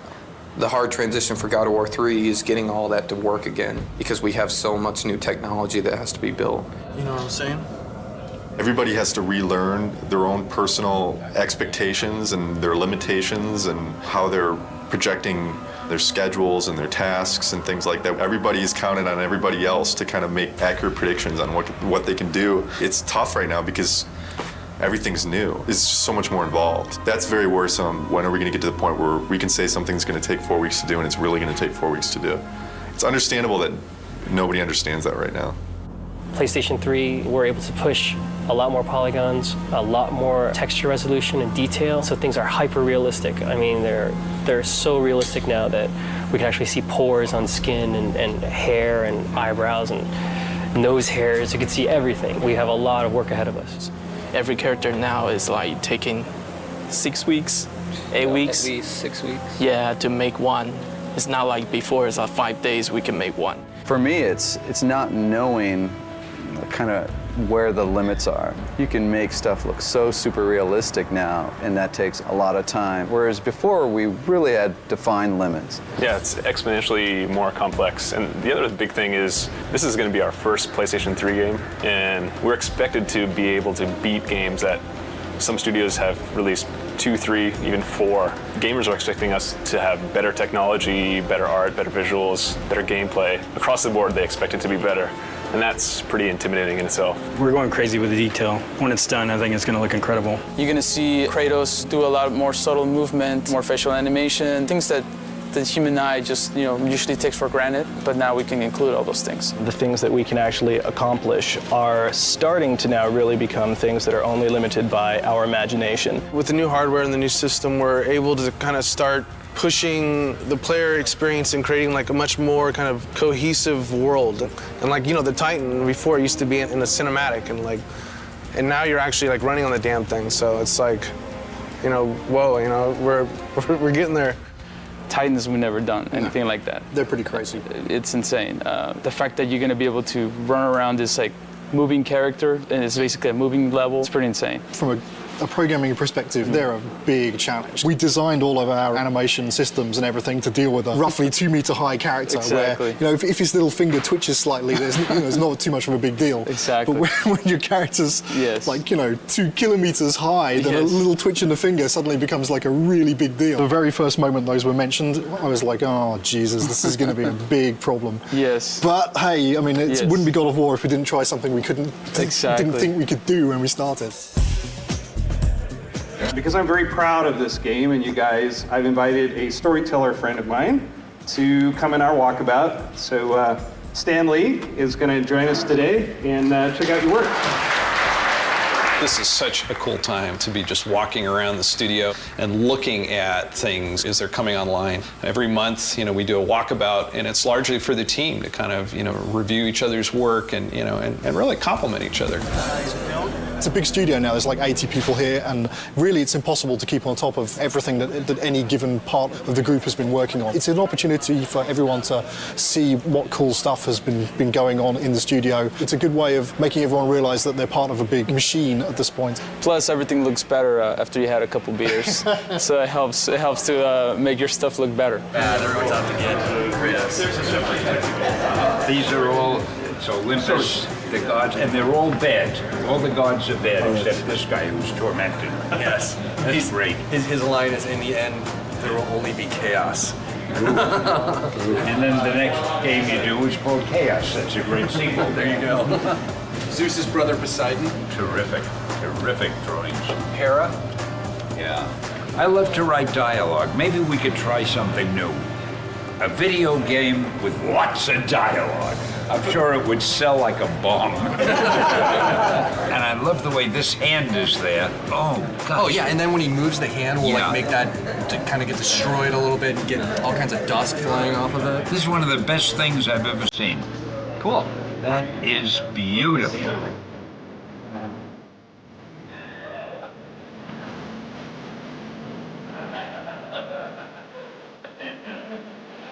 The last thing Corey did before he left. Okay, so long, fellas. We're just giving each other props here. Yeah. Cheers. There's no such thing as a bad walkabout because, beer at work. And also, Stanley rules! Woo! Just crawled up there. It's Stanley. Stanley!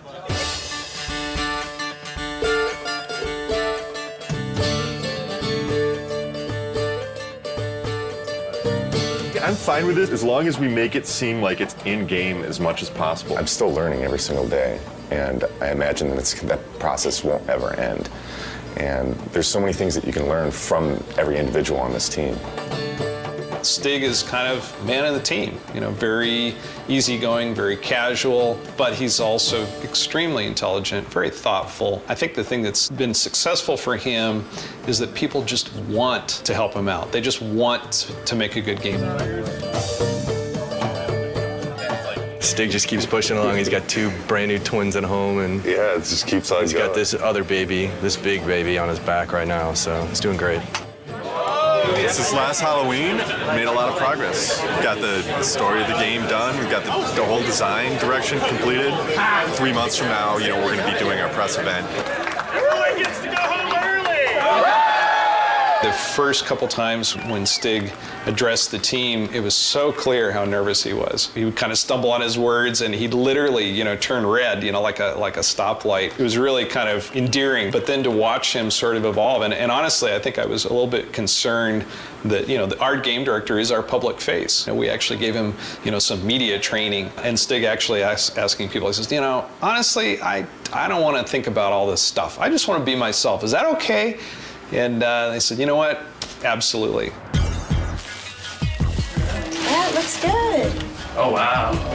So that's how tall Kratos is. He's probably closer to the size of this guy. Will is our stand-in Kratos when Kratos isn't here. I'm about as close as you can get. We picked the venue and the location for the spot, and we brought all the media here. We have something like 60 people here from the media. I can't wait for them to see the actual gameplay. But these guys are going to be thrilled. Love Kratos. Kratos is hot. Be nice to see if he ends up a god or destroying Olympus. I do love the violence as well. The women are very beautiful in the game as well. I can't wait to see what new characters they've brought to us, what new enemies, and I'm really excited. I also want the sizzle, Maybe we can just focus it in a little bit more. We can play with that a little bit. Yeah.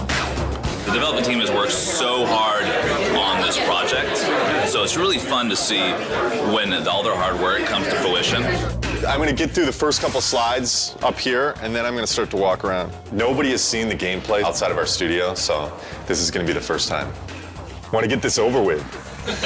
I'm nervous, but I'm also excited about this. I think we've got something really cool to show. I'm looking forward to seeing people's reactions. Can we play it? This is our first big kind of press thing. There's definitely some nerves with that. Anxious. I'm definitely anxious. The best thing that could happen today is people think it's awesome. It totally kicks ass. The worst thing that could happen today is that people just flat out think it sucks. I don't think that's going to happen, but you never know with these media people.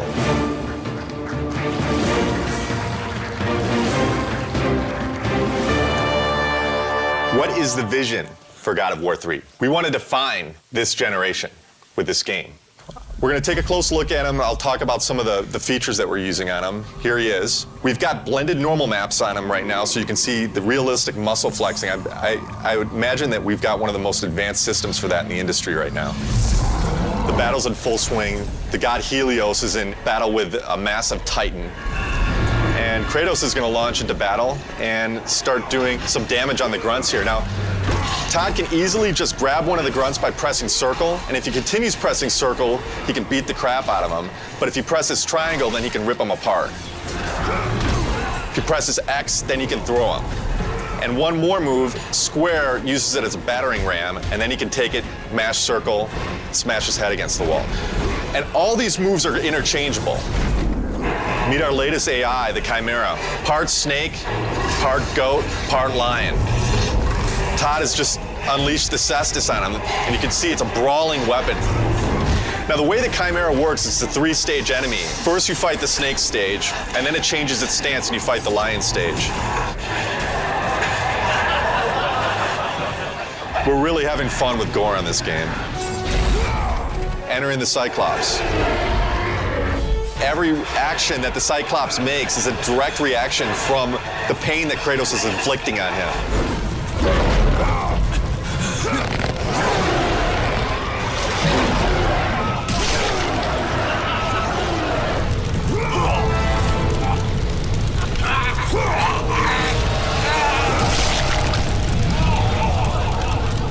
Well, that's our newest upgrade, the Helios head. It can be used to reveal secrets. Todd has now found the door of Eos. Another thing the Helios head can be used as is a lantern in darkened areas. This is our newest form of travel in God of War, Icarus Ascension. Todd now has full flight controls over Kratos and basically dodging gameplay.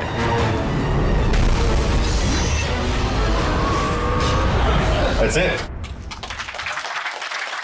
Oh my god, fantastic. It was great. It was phenomenal. I mean, I thought that I had a concept of what it would be like, but this pretty much blew everything completely out of the water. We're putting a lot into this game. I said I think this game needs to be a defining game for this generation, and I truly believe it will be. I can't comment on what the future holds for the series because, you know, I'm focused on God of War 3 right now, but this is God of War this is it. This is the end of the story.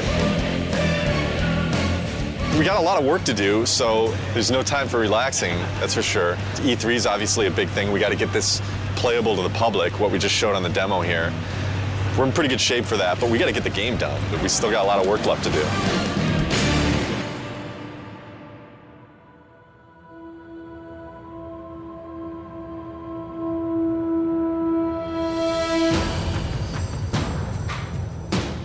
Right now for E3, pretty nervous about it. Nervous, I mean, think nervous isn't a bad thing. You know, you should be nervous. Your nerves should be on edge or else you're not going to get the thing done right. It's kind of ironic that most people would have been happy with the reaction for the press demo, and we were kind of like, we could have done better. We've undertaken to basically change the rendering path between February and E3 to make it look much prettier and much more next-gen. We have this amazing capacity to never know when to stop. Hopefully it'll all come together. I think it will. It's looking very nice. We definitely know how to pressure ourselves. This team sets the bar really high. We could settle for a lot less and probably be a lot closer to being done, but with this group, they're never satisfied. Yeah, we never do things the easy way. Personally, I'm worried, but then I think it's good that I'm worried because that forces me to actually get this shit done. Good. There's definitely pressure, self-created pressure, and then pressure from other departments just to get everything done. We're all just trying to do our best. I think the most pressure we get is from ourselves. Every team is always looking at the other team's work and commenting and critiquing. So we're really pushing each other the most, I think. It's a lot of back and forth.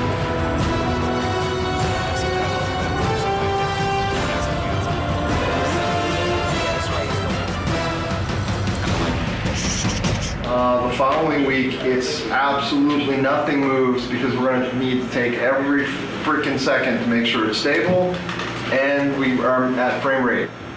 So, stay with that. You want to just... The dead soldiers on the ground aren't in the poses? Nope, and they don't have blood streaks and stuff in here. Tyler's doing blood streaks. All right, so we need a book over here then. The inactive mode would look like kind of like it does right now with the book shut. The active mode, the book would open up and would have like a glow around it. We have to open and close the book. Yeah, there's a button for it. We should have known that when we built it, because we didn't build it to open and close. Wait, you need the book to open and close?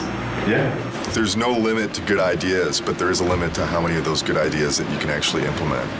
And even if you make decisions and you make progress on things, it doesn't mean that you can get all those things done. We need to be able to tell people this thing is active now.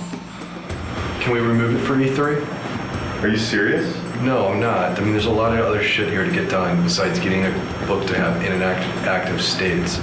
Let's say we don't do the open and close for E3.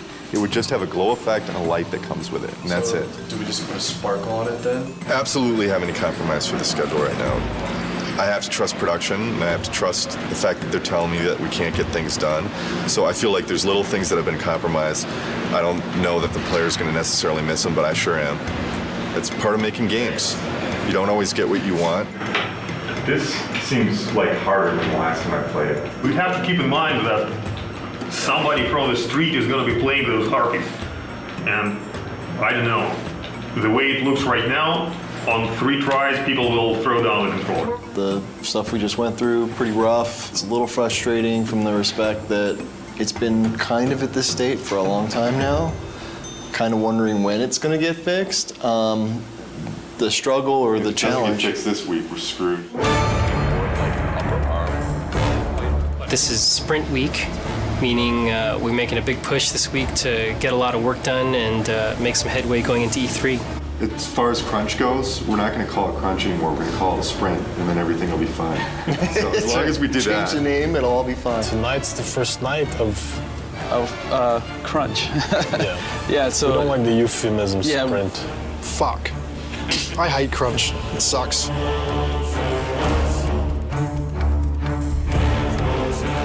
Right now, I'm creating a new build, and hopefully that will enable the rest of the studio to then continue working on the awesome content that they're creating for E3.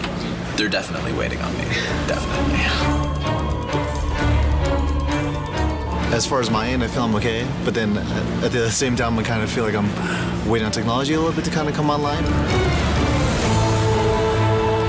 We just have a ton of bugs to fix. We're getting new technology right now, and the lighting's kind of broken, fog's kind of broken, so we're just trying to kind of survive, fix all our bugs, and get all of our tech in place so we can get this thing done. You're sprinting now.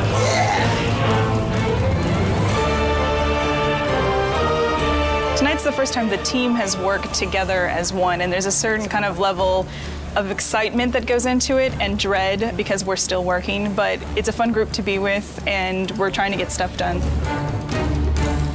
You know, we can only do so much, right? And we'll just try to do as much as possible, as quickly as possible, and that's it. Hopefully we end up with something pretty cool, though. This is the biggest E3 we'll ever have. Everybody wants to still see if Santa Monica still has it.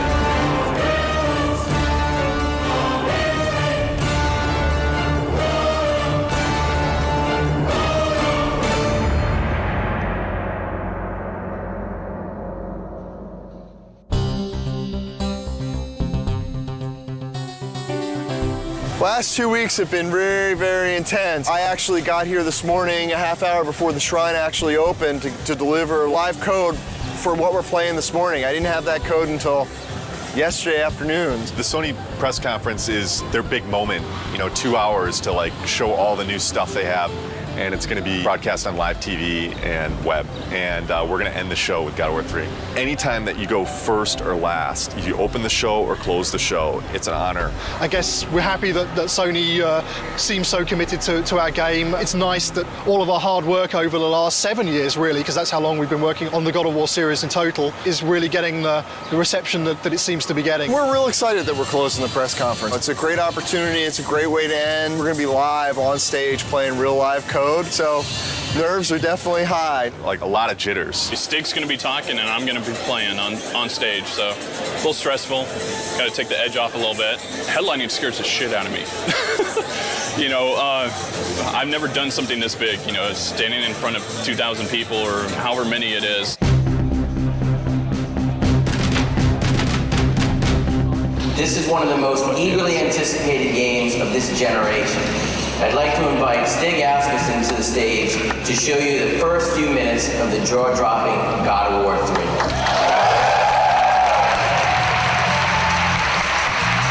We at Sony Santa Monica Studios are excited to be able to present this live demo of God of War 3. God of War 3 is the final chapter in our fantasy trilogy, based on the dark side of Greek mythology. Now our design director, Todd Pappy, will take point on the controls, and we'll get into our demo.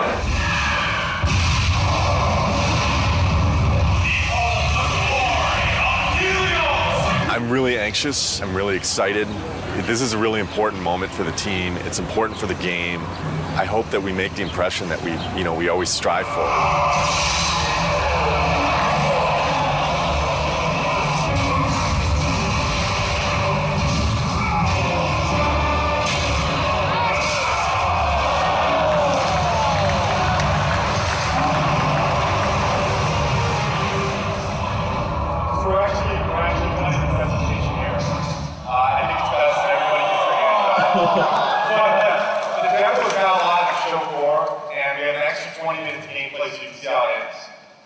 God of War 3 is due for release March 2010. Thank you. One line. Amazing, fucking awesome. People really seem to dig it. This went well. I don't see how it could have gone any better. Oh, I'm kind of glad that E3 is back. It's pretty exciting. It's been a couple of years since there was a really decent-sized E3. It's always exciting to have your game here. This is what we work for. E3 is like Christmas. We've got 12 kiosks set up with God of War. We had a great time last night setting it up. It was actually, we got there, the Sony booth was relatively quiet. All the games were up and running, but there weren't a lot of people playing anything. We started loading in the God of War and people started lining up behind me to play it. I had somebody tell me today, one of the producers of another product told me when we got in there and loaded our code, all work stopped at the Sony booth so they could come play our product. Hugely flattering, big kudos to the team. Got chills just having that whole experience. It was awesome. It was excellent. It was, disgusting and exciting all at the same time. I I waited an hour to play in that game. Then when you finally get to decapitate Halo's head, that was like amazing. Didn't expect to see that. It's pretty brutal. I mean, way more brutal than like the first two. Every new game, they bump it up a little bit, so it's definitely good stuff. I waited in line 2 hours to play. What can I say? It's God of War with unforgiving amounts of violence, great gameplay, kind of thing that, you know, just spend all day playing, not call your girlfriend, whatever, who cares, right? I'm super pumped to see it. Must be so jazzed. So this is Christmas. It's Christmas. But it lasts 3 days. We can't believe it's back, you know? It's like awesome. Really good. I'm so fucking happy that E3's back. I mean, it means so much for the industry. Seeing people's faces when they play, we just ship it out to the store, so the team really doesn't see, you know, people's reactions, and just even the oohs and the ahs at the press event. It makes it all worth it. Just seeing like the people's faces. I mean, that's why I make the thing. You know, I want to take people to that next level. I think this is what excites the team the most, when they get to see people's reactions. We work our asses off before this to just get the demo to be as polished as possible, and you know, we're trying to represent almost a finished product when we're not done with the game yet. So by the end of this, we're so drained, put so much energy into it, that all this energy coming from the outside just builds us back up and gives us that ability to finish the game.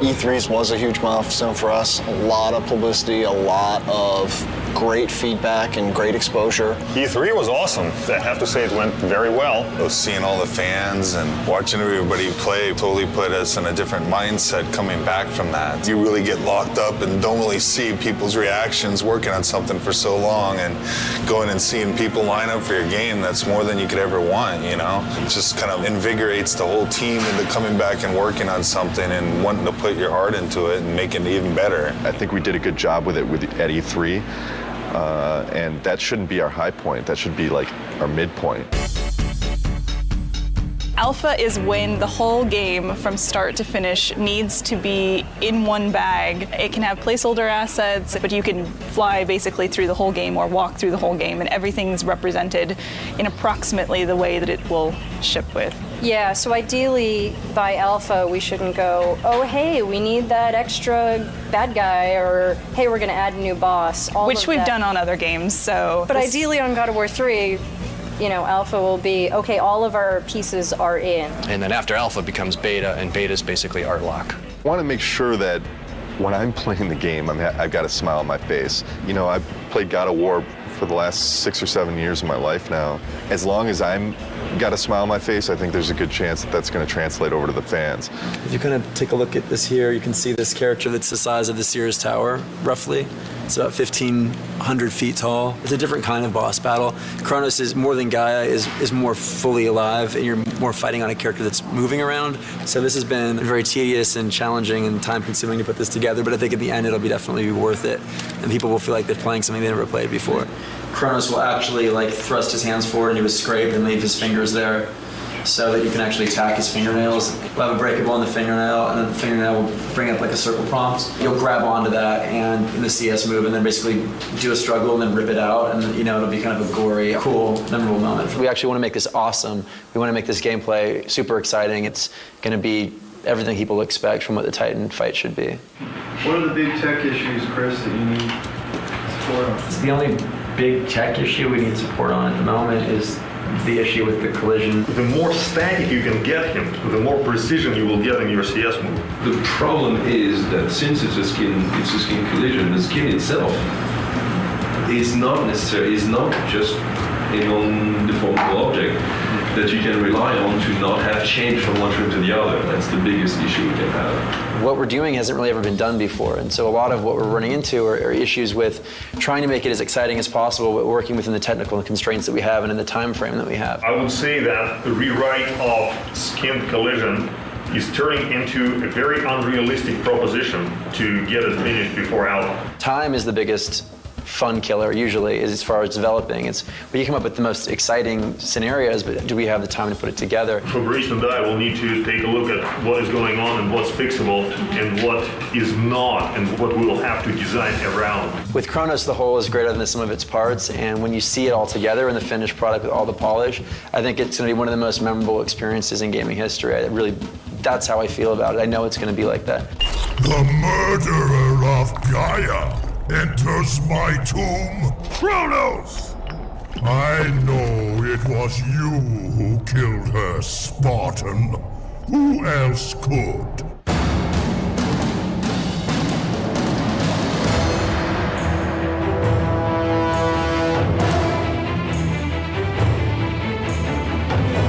About a month back, maybe 6 weeks back after Alpha, we were looking at the end of the game and we felt like there was a lot of fighting and it didn't really tie into the story. We had a couple brainstorming meetings and we came up with this idea that it would be really cool to go inside Kratos' head. Because that's where the struggle is really taking place. The story's really never done until the game ships.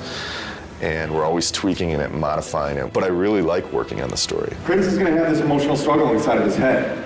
And, really the object of this game is he has to realize that he has hope inside of him, the power of hope. And that's what he originally got when he opened up Pandora's box. He didn't get the evil things, he got the good things. And I think it's going to be really, really fitting end to the trilogy. Keep in mind, we're very close to beta here, and this is the big stretch. And we really, really, really got to be zipping things up. Let's do it. That's all I got. That's all I got.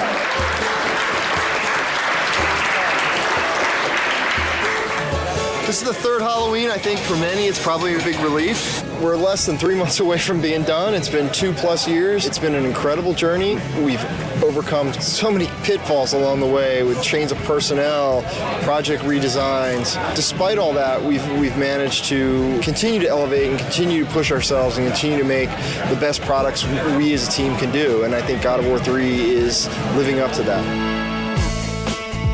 To complete the third one is pretty amazing. We always tried to hit the highest mark we possibly could, and I think we've done it once again with this one. So we're gonna have to wait and see what the fans think, but I have really, really high hopes. Completing a trilogy is something I never did in my life, and completing something like this is very special, something that means a lot to me. Sentimental moment. This is truly one of the best teams I've ever worked with. I mean, across the board. I've worked with teams that were really strong on the art side, or really strong on design, or really strong on technology, but this is the only team I worked with that fires on all cylinders. The team faced a lot of challenges. The interesting thing is that this team has always faced challenges, and it sounds kind of cliche, but they're really good at facing challenges. Yeah, I agree 100%. We've discussed a lot. Obviously, we've gone through a lot of different changes, and the team always, you can put it any better, but they always rise to the challenge. We really sat down and focused what we wanted to, make good, and whatever wasn't working, we just kind of threw out the door and said, this is what we want, and that's what everybody focused on and made good. Fans are going to be blown away. We're still getting surprised as far as how good things look. The game's awesome. It's going to be good. Been working with Kratos almost 7 years. I've learned a lot. He's taught me a lot. We've had some good times, but it's time for him to go to bed for a little while.